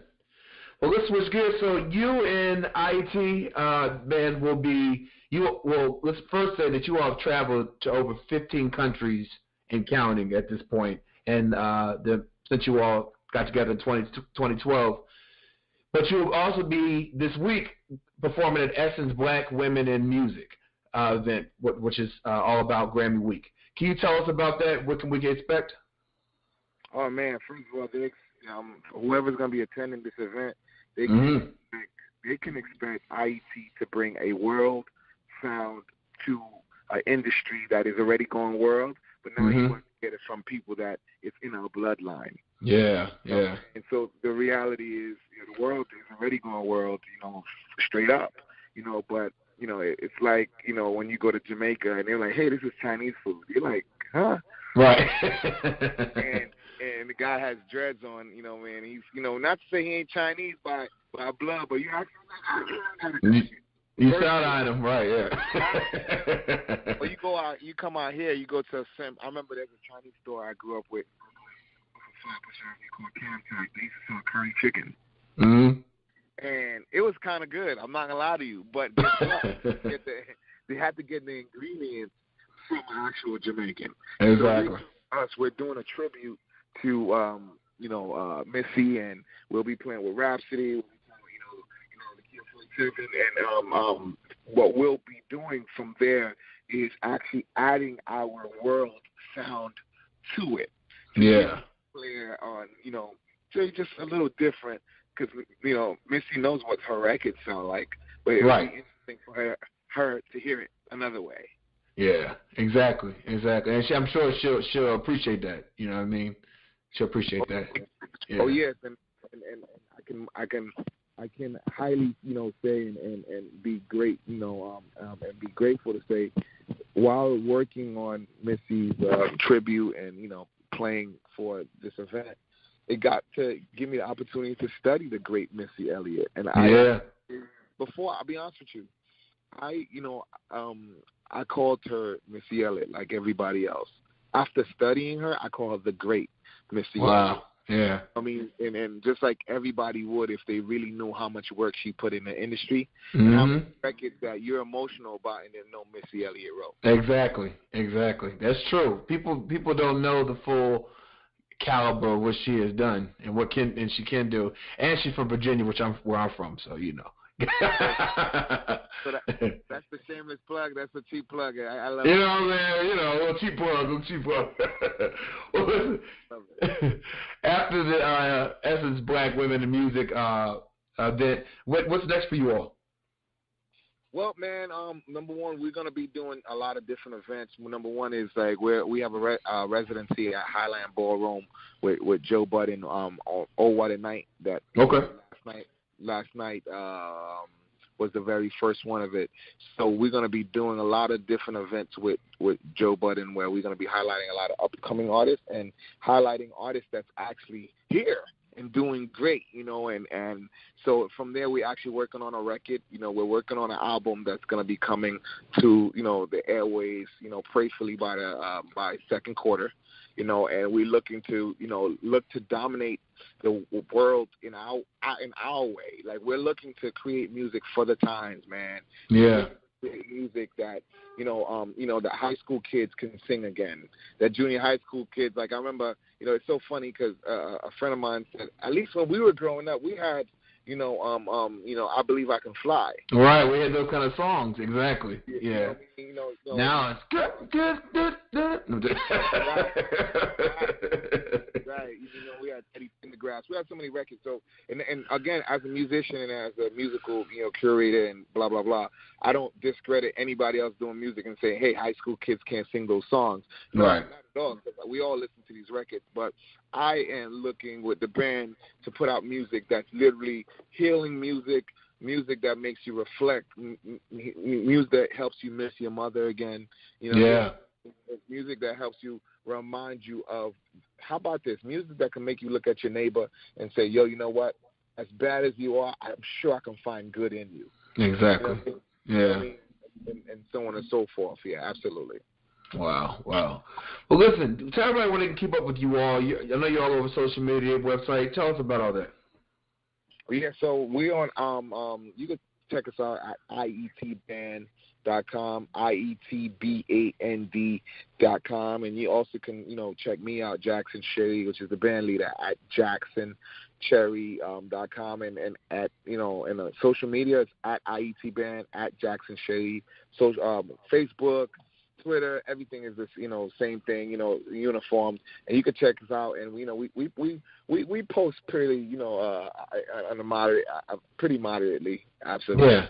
And I was on your Instagram, so I was like, okay, yeah, I saw the Mona event and all that. yeah, cool. Yeah. I must say, we play hella cool events, man. The one thing I'll be grateful about is that we play hella cool events, and what's great is that most of the time when we had an event to make someone feel good. Exactly, and that's what you get from it. You get that from that. Jackson, man, I've enjoyed talking to you thoroughly. I wish you all nothing but success, continued success. You already have success, continued success, and thank you for the music that you're creating and making everybody feel good, dance again, laugh again, and just have that feel good. But thank you for that, for sure. Oh man!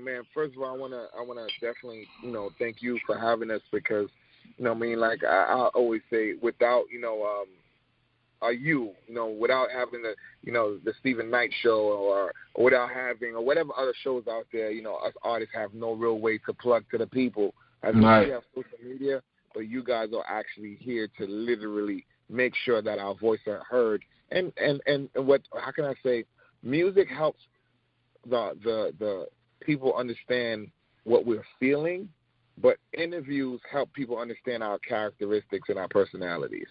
Exactly. So thank you once again for having us. Well, me, you get it, right? Right. I got you. Well, listen, I say go out to Jackson Chery of IET Band. Thank you so much again. And for more information, go to our website, thestevenknightshow.com. We'll be right back after this.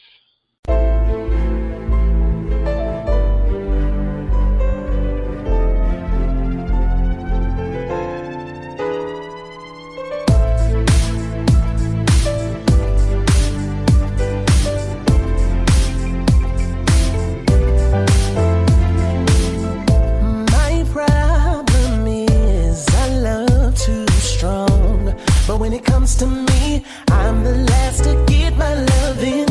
I give until it hurts me more. I know just to say no could mean that I'd break someone, and I'd hate it to happen when I know I'm capable to just say yes. But most lying, abusing, that gets me. It just makes me want to get in my car and run away. See, I just wanna be somewhere where skies are blue like fairy tales. A secret place where I can stay.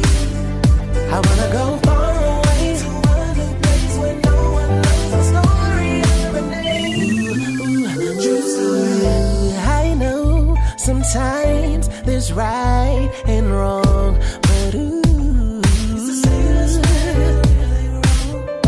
there is no price for peace of mind. I try to be the one to always help someone. Some can't take it, and I hate it when I'm fully capable to just say yes. But most sly and abuse, and that gets me. And it just makes me want to get in my car and run away. Ooh, I just wanna be somewhere where skies are blue like fairy tales and all my dreams be true. Where I can stay, yeah. I wanna go, I gotta go, not to flow, another story of a day.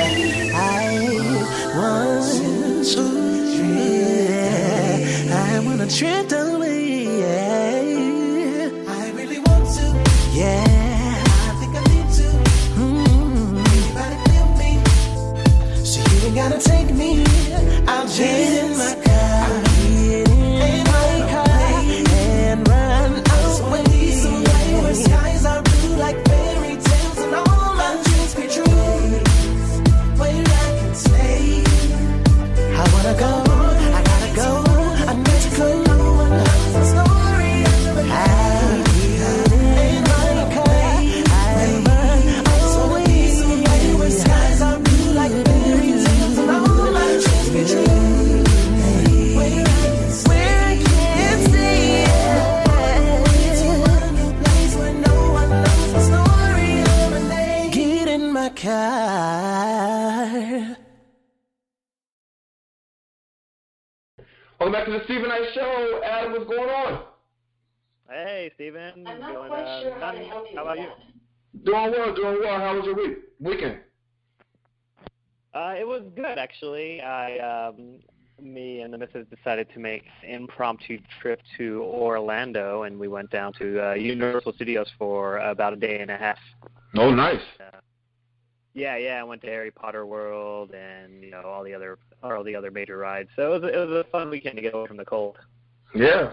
I need y'all's life my next life.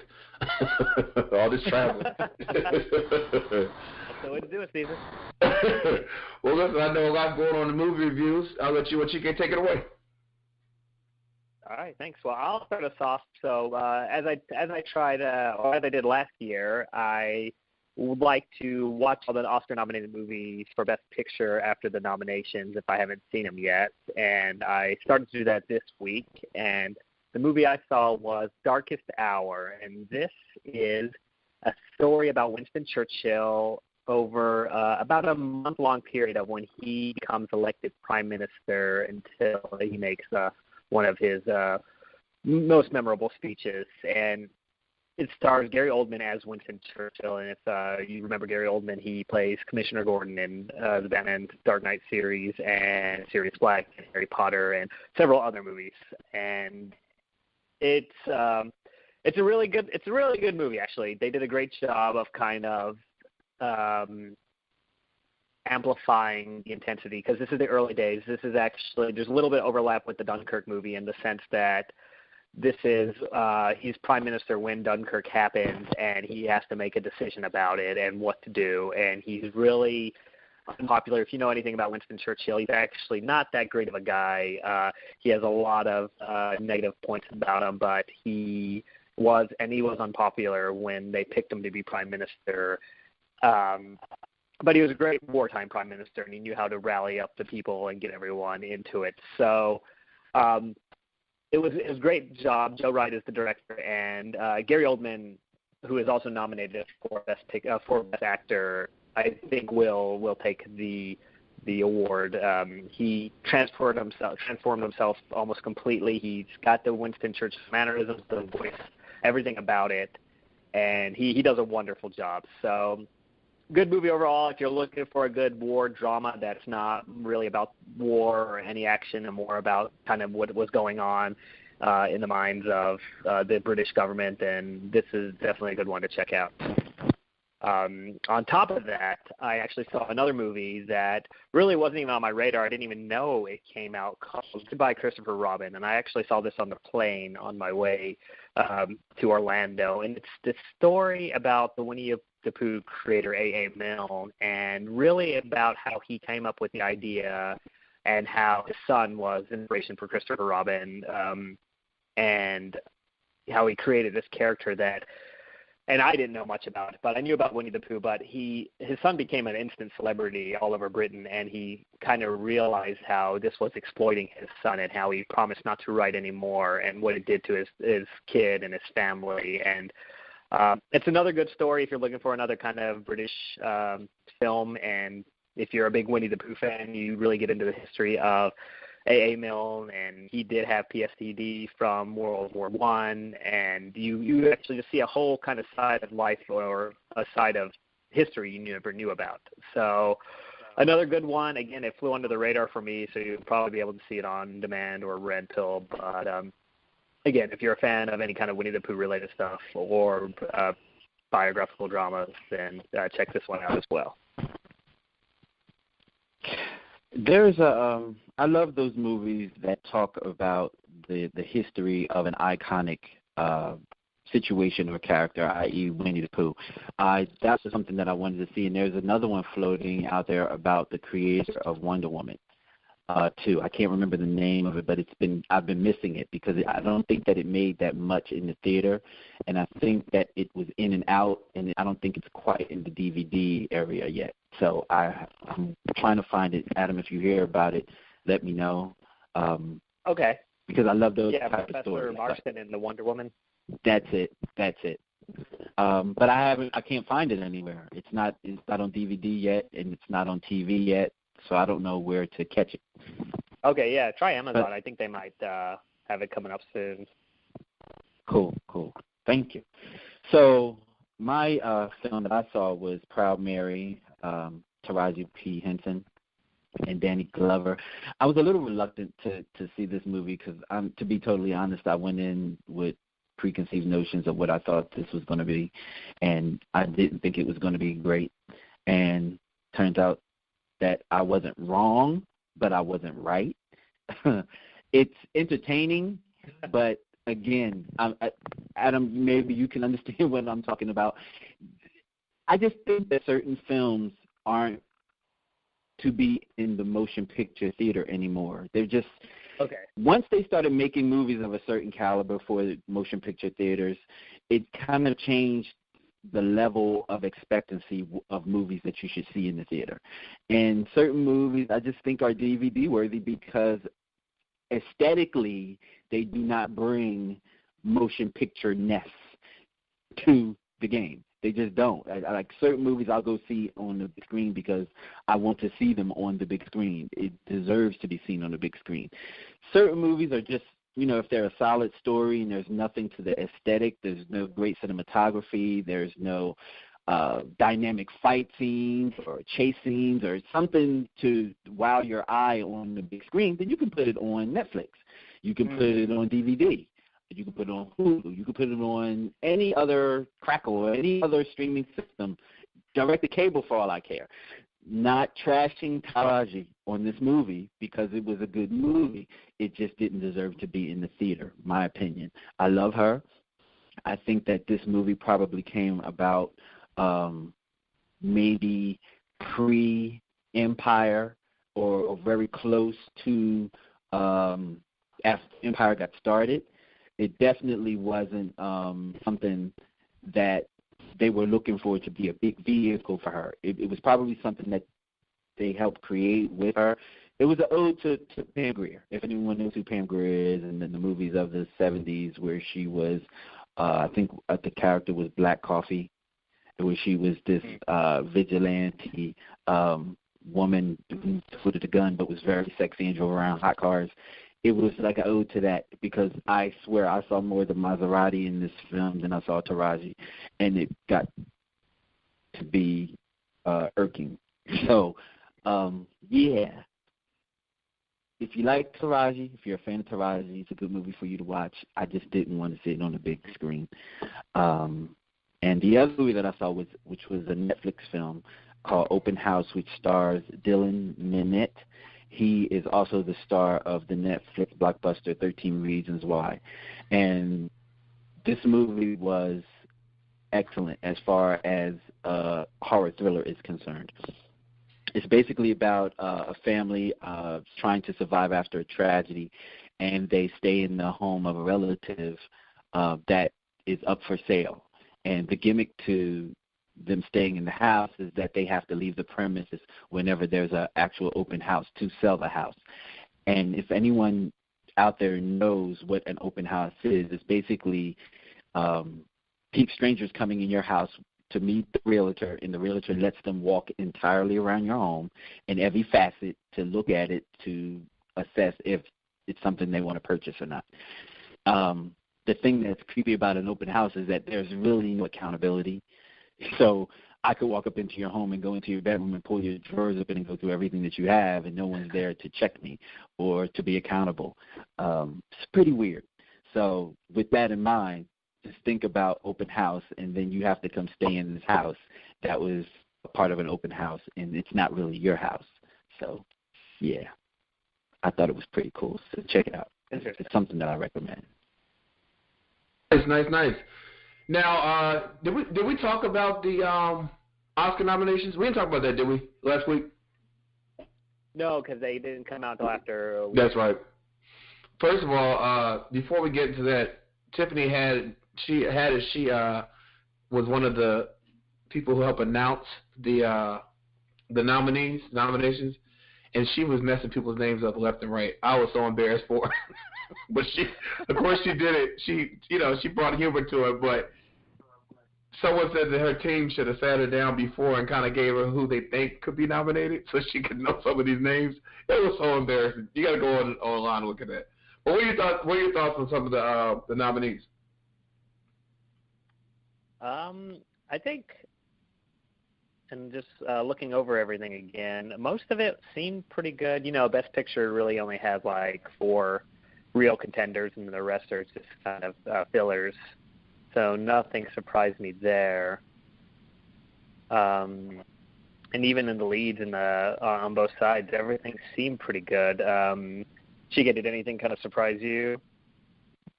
No surprises, but I'm actually, if I can say this, I am a full fan of Frances McDermott, and I am wishing for 3 billboards outside of Ebbing, Missouri for wins. I really, really enjoyed that movie. And Adam, if you haven't checked it out, please check that one out. That's high on my list. Yeah, that's one of my favorites, and I'm rooting for that movie. So, yeah.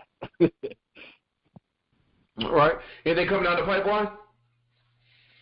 Well, for me, sorry. Go ahead, Adam. Go ahead. No, yeah, I'll be quick. For me, I still want to catch the last Maze Runner movie, and then it's really just trying to fill in my my list of the Oscar movies. So 3 Billboards, Shape of Water, End of Thread, Dunkirk, Get Out, and Call Me by Your Name. So I got a quite an ambitious list, but I'm going to power through that. For new movies, and I'm not a big horror person, but this, and Chica, you might have seen the trailer for this Winchester movie, but that kind of looks interesting, about the heirs to the Winchester rifle fortune. No, I haven't seen any trailers to that. Okay, well, it's coming out this week, so, and I didn't even hear about it. I just did when I was doing my research, it popped up. So Helen Mirren plays Sarah Winchester, so that kind of looks like an intriguing one as well. Okay, I'll definitely check that out. Movies that are below the radar tend to get my attention when I do find out about them because it just makes me more curious because I haven't heard of it. But 50 Shades Freed, which is the 3rd installment to 50 Shades of Grey. Adam's favorite, I know you can't wait for this movie to come out, The Bad Boys, a 4 installment with... well, after you mentioned 50 Shades, I don't know what to believe in for. We all know how you love Bad Boys. Yeah, well, I love the first one. It would be The Incredibles 2, the 2nd installment to The Incredibles. I've been waiting for that one since the first one came out. And, of course, the next big hero movie, which will be Aquaman. Oh, yeah. Well, don't forget Black Panther in February. Oh, yeah. Can't forget about Black Panther. That's right. I have my ticket. It's all right. You got the ticket already? I got my ticket. Well, they said that this movie broke records as far as pre-sales. Pre-sales? Yeah, this movie broke records. I didn't get the best seats, but I got my ticket. I've never pre-ordered a ticket before. Me either. Yeah, I just never thought it. when movie theaters are everywhere these days. But, I'll look forward to your review on that. Yeah. I probably won't go see it immediately unless I get a pre-screening, because if I don't get a pre-screening, it's going to be like hell to get in after that. Right. Yeah. Well, I'll let y'all know how it is. I'm going the Friday because I think it comes out that Thursday. I'm coming that Friday. I'm going that Friday. So yeah. Nice. Okay. All right. Well, listen. As always, thank you for letting us know what to spend our money on and what to save it on. And have a great week. See you next Monday. Okay. All right. Thanks a lot. All right. Right back after this.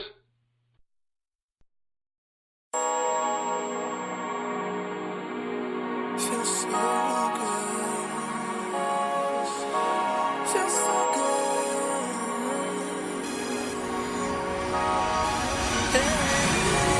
It's KJ on the beat. We're all alone. Nobody knows. It's a little secret. That's how we should keep it. Baby, we've been creeping on the low. No time to waste. It's getting late. Can't jump off the deep end. Not supposed to be here, but it feels so good. Feels so right. When you love me like that, I touch you right there. Kiss me on my neck. The love we make is real, and it feels so good. Feels so good. Let me put my love on top. Give you what you need. When we make love, we get inside the deep, 'cause it feels so good. Feels so good. Oh, so raw. But the feeling strong. Every time I see you, I think about what we do. I can't help but think about it all the time. Close the door. Give me some more. You have my mind going every time you're doing your thing. And it feels so when you love me like that. Touch you right there. Kiss me on my neck. The love we make is real, and it feels so. No, it feels good. Feels so good. Feels so good to me. Put my love on top. Give you what you need. When we make love, we get inside the deep, 'cause it feels so good. Feels so good. I would have you on top of me. I would have you on top of me. On top of me. On top of me. On top of me. Feels so good. Touch you right there. Kiss me on my neck. The love we make is real, and it feels so good. Feels so good. Feels so good. So good. So good. Put my love on top. Give you what you need. When we make love, we get inside the deep. Feels so good. Feels so good.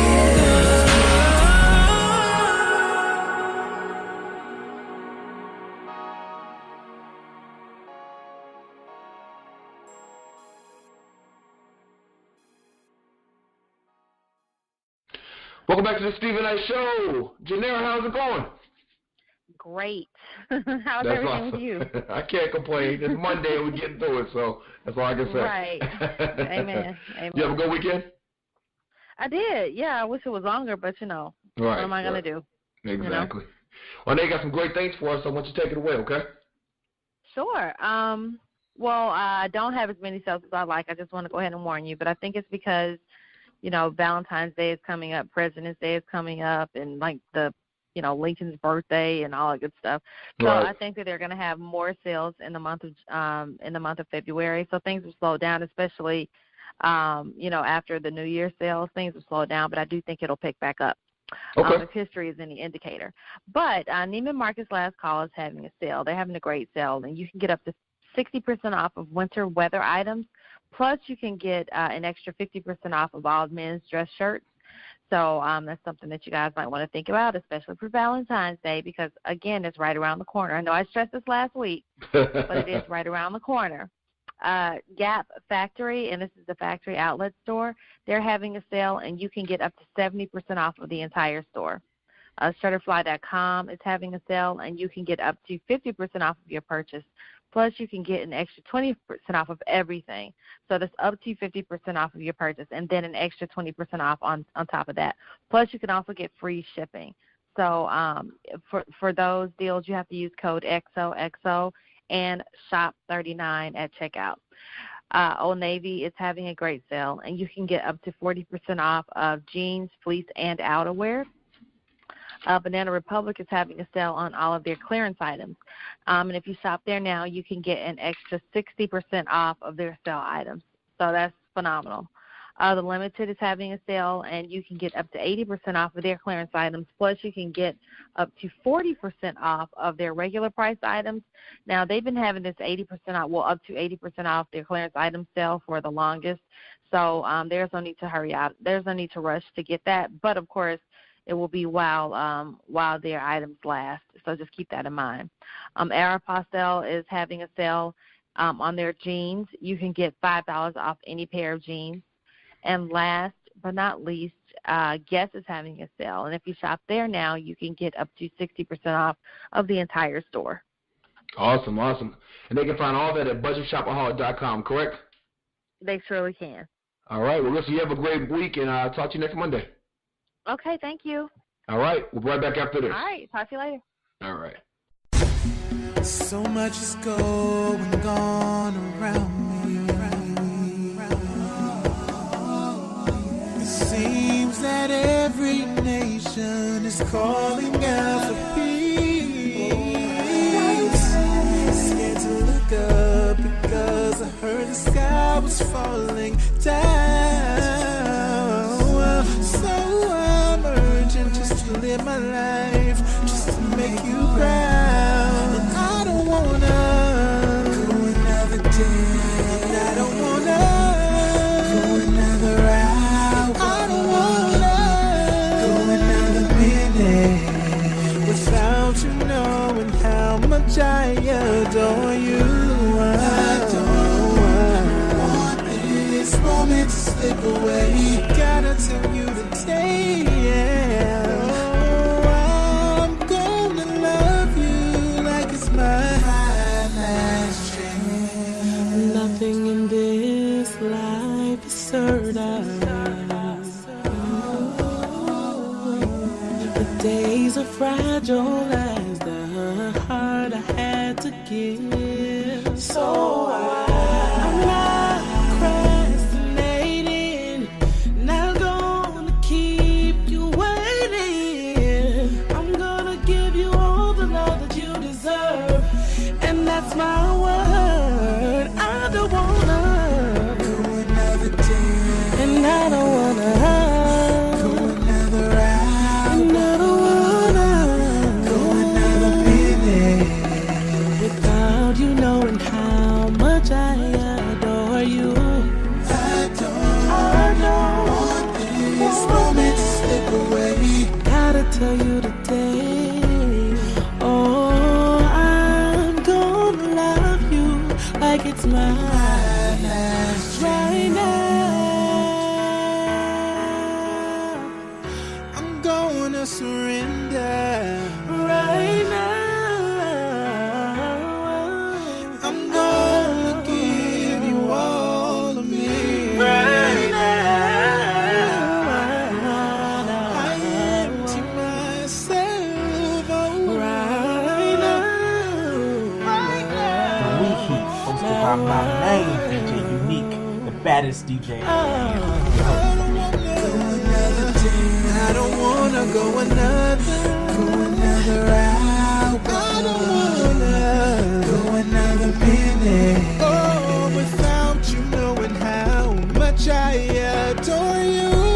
I don't want moments slip away. So I gotta tell you today, I'm gonna love you. Life is mine, let's try another day to love you. Go another hour, another minute, without you knowing how much I adore you.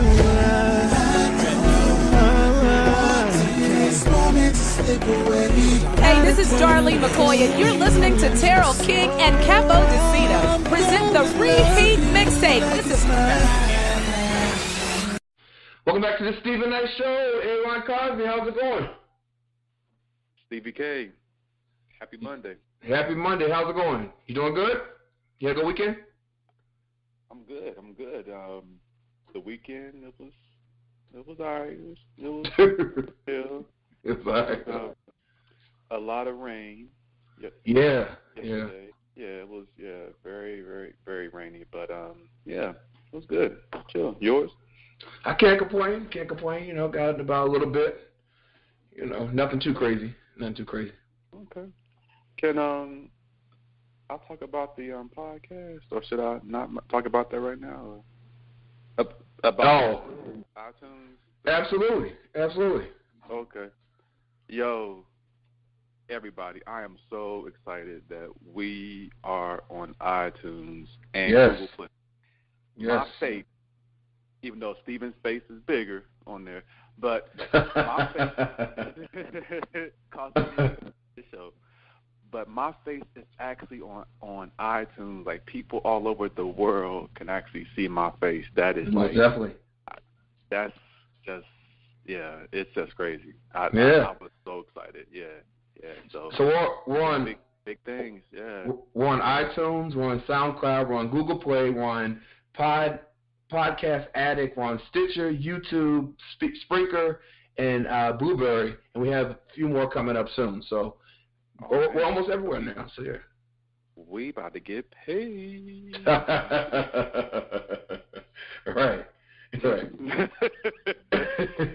soon. We got to get paid soon. All right. Soon, very soon. Speaking of paid, let's just go right on into sports. I don't know if you heard or not, Blake Griffin is about to be traded to the Detroit Pistons. Oh, wow. How you feel about that? I know, right?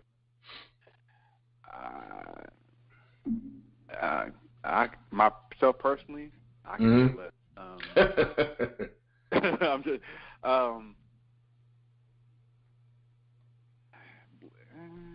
The Pistons aren't that good. Blake is always injured. To me, this. Good luck, Blake. That's all. I'm just going. I don't know what to say. Like, it's. Okay. Moving on. Seriously, I don't know what to really think of it. Okay. It's not a good look. It's just not a good look. Going to the Pistons. Yeah. It's not a good team. Leaving Los Angeles, going to Detroit. Not a great look, but okay. Who knows?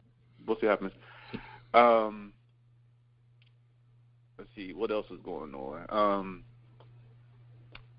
My team, the West Virginia Mountaineers. Okay. Yes. This is y'all. Yeah. Can we just talk about this? All right. A week ago, no, 2 weeks ago, this team had won 15 straight games. They were the second-ranked team in the country, college basketball. The they were ranked number 2 in the country. Were just playing lights out balling. Right. And of course they have to end up just doing Falcons in a Super Bowl type of situation, Georgia playing Alabama in the championship game. Like anyway, they've lost 3 of their last four games, and they are now ranked, I believe, 15th in the country. So wow. In 2 weeks, they went from being ranked 2nd to being ranked 15th. Wow. Wow. Yeah, and they actually they're either 15th or 18th somewhere, but I believe that it's 15th. But still, that's a drop. They are struggling. I am a Mountaineers fan. I love my Mountaineers. Yeah. I was thinking that possibly they could be a number 1 seed in the tournament this year. It could still happen. But as of right now, I'm not seeing it. I'm just not seeing it. They are struggling. Their offense is just struggling. Anyway, they played Kentucky this past weekend. Kentucky has been struggling.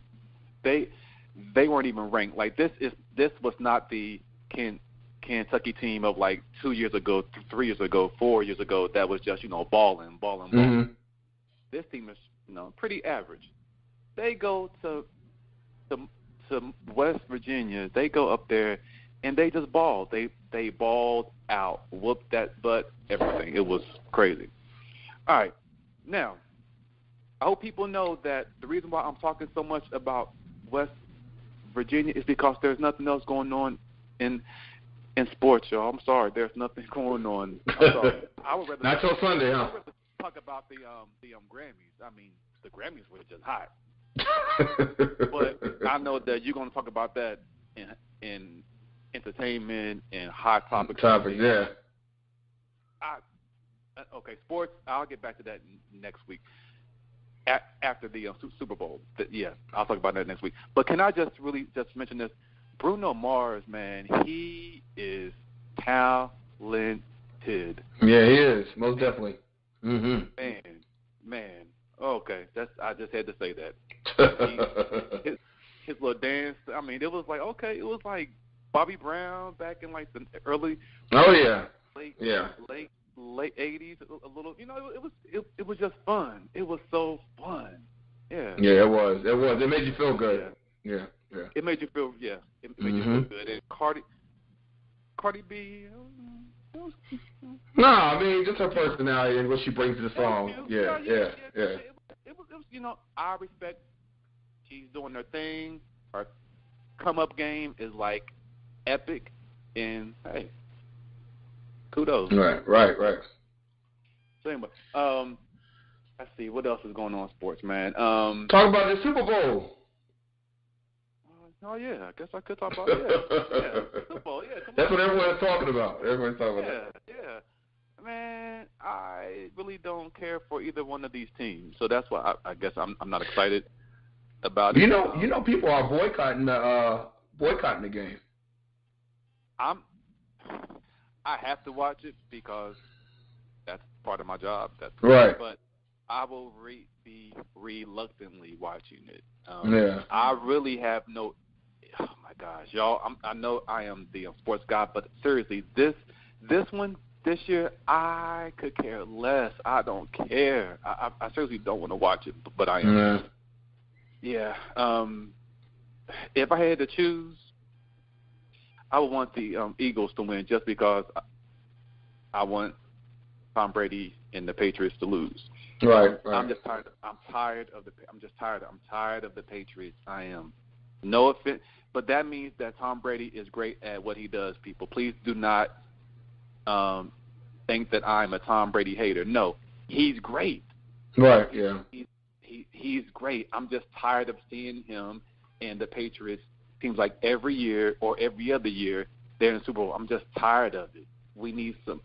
Come on, AFC, step up y'all's game. Come on, come on. This is crazy.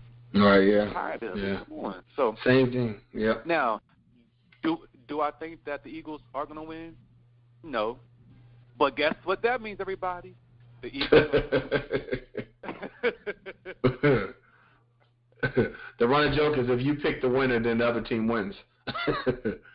Exactly. Because this time last year, I think that I wanted the Falcons to win. Like remember last year, I was like passionate. I was like, yes, the Falcons are going to win. They're going to win. I want them to win, and the first 3 quarters plus, I was thinking, okay, the curse has been broken. Ron's about to get one, and then the power step, he was like, hold my beer, brother. Right, exactly. So fast. So we'll see what happens. We'll see. Oh, let me just mention this really quickly also. This past weekend was the Pro Bowl, the NFL. Right, yeah. Okay. I could care less about that. I think that's actually it's a waste of time, to be quite honest with you. The Pro Bowls. Okay. It doesn't give as much coverage anyway. Yeah. It's nothing to do. Yeah, it's like they're not playing hard. Like it's yeah. All right. And the NHL All-Star game was this past weekend. Okay. Yeah, and that's all in sports. That's all in sports. And so we're going to see what happens this Sunday. Are you going to any kind of parties, or we watch at the crib? What you got planned? I'll probably go to a football, NFL, Super Bowl, NFL football party somewhere. Okay. Somewhere in the city of Raleigh, Durham, North Carolina, somewhere between these two cities. There should be something going on. All right. What about you? Well, I'll be coming back from New York, so once I land, I'll be flying to somebody's Super Bowl party. So we'll see. I'll probably get there sometime in the second quarter, but yeah. All right, cool. Yeah. All right, well, we will talk about it next week. All right, everyone. As always, have a great week, and we'll talk this Monday. See who wins. All right, brother. All right. Right back after this.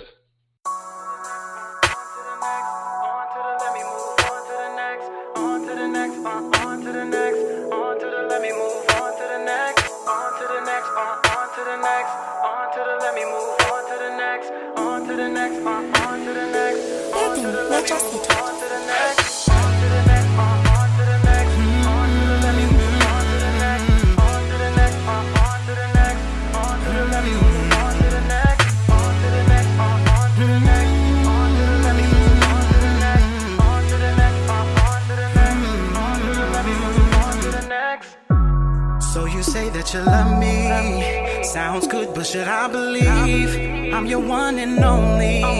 Cause I've been hearing stories about how you and your ex-man, you've been talking and flirting.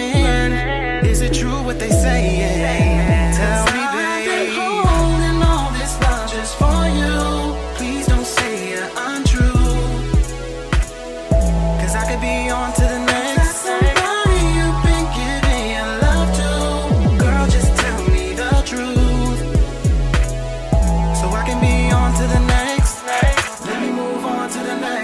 Settle down, get a crown to the real one. No time to pretend we're the fake one. Cause I'm a good man, I need a good love. So on to the next, on to the next. On to the let me move, on to the next. On to the next, on to the next. On to the let me move, on to the next. Now you're getting defensive, like I'm tripping or something. Got you shouting and a cussing, like I'm pushing your buttons. But you shouldn't feel nothing if you ain't doing nothing. Baby girl, I'm just saying, stop these games that you're playing. All this love just for you. Please don't say you're untrue, girl. Cause I can be on to the next. Somebody you've been giving your love to. Girl, just tell me the truth. So I can move on to the next.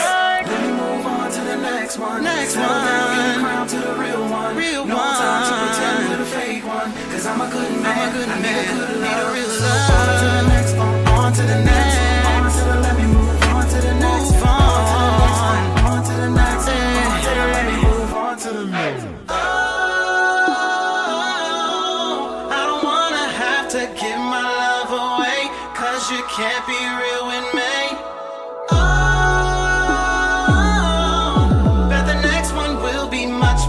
For me, tell the truth and set me free. On to the let me move on to the next. On to the next. On to the let me move on to the next. On to the next. On to the next. On to the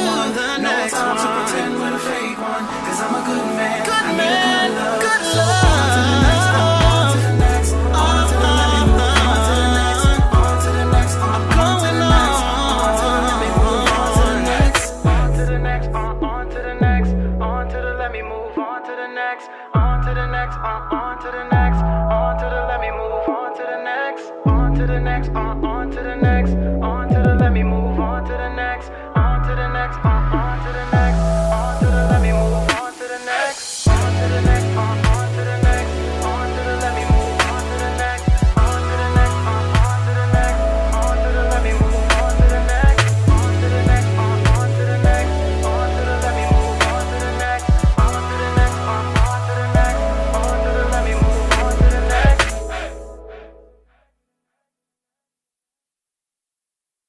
Well, that's our show. Thank you so much for tuning in tonight. Hope you enjoyed it. Special shout out to Prince Michael from VH1's Love and Hip Hop Miami. Don't forget they air every Monday night. Check your local listings. And then a special shout out to Jackson Chery from the IET Band. They're doing amazing things, making amazing music, making us all feel good again. So definitely support them. You can learn more about them at our website, thestevennightshow.com. Have a great week. Enjoy the Super Bowl, and we'll see you next Monday. Good night.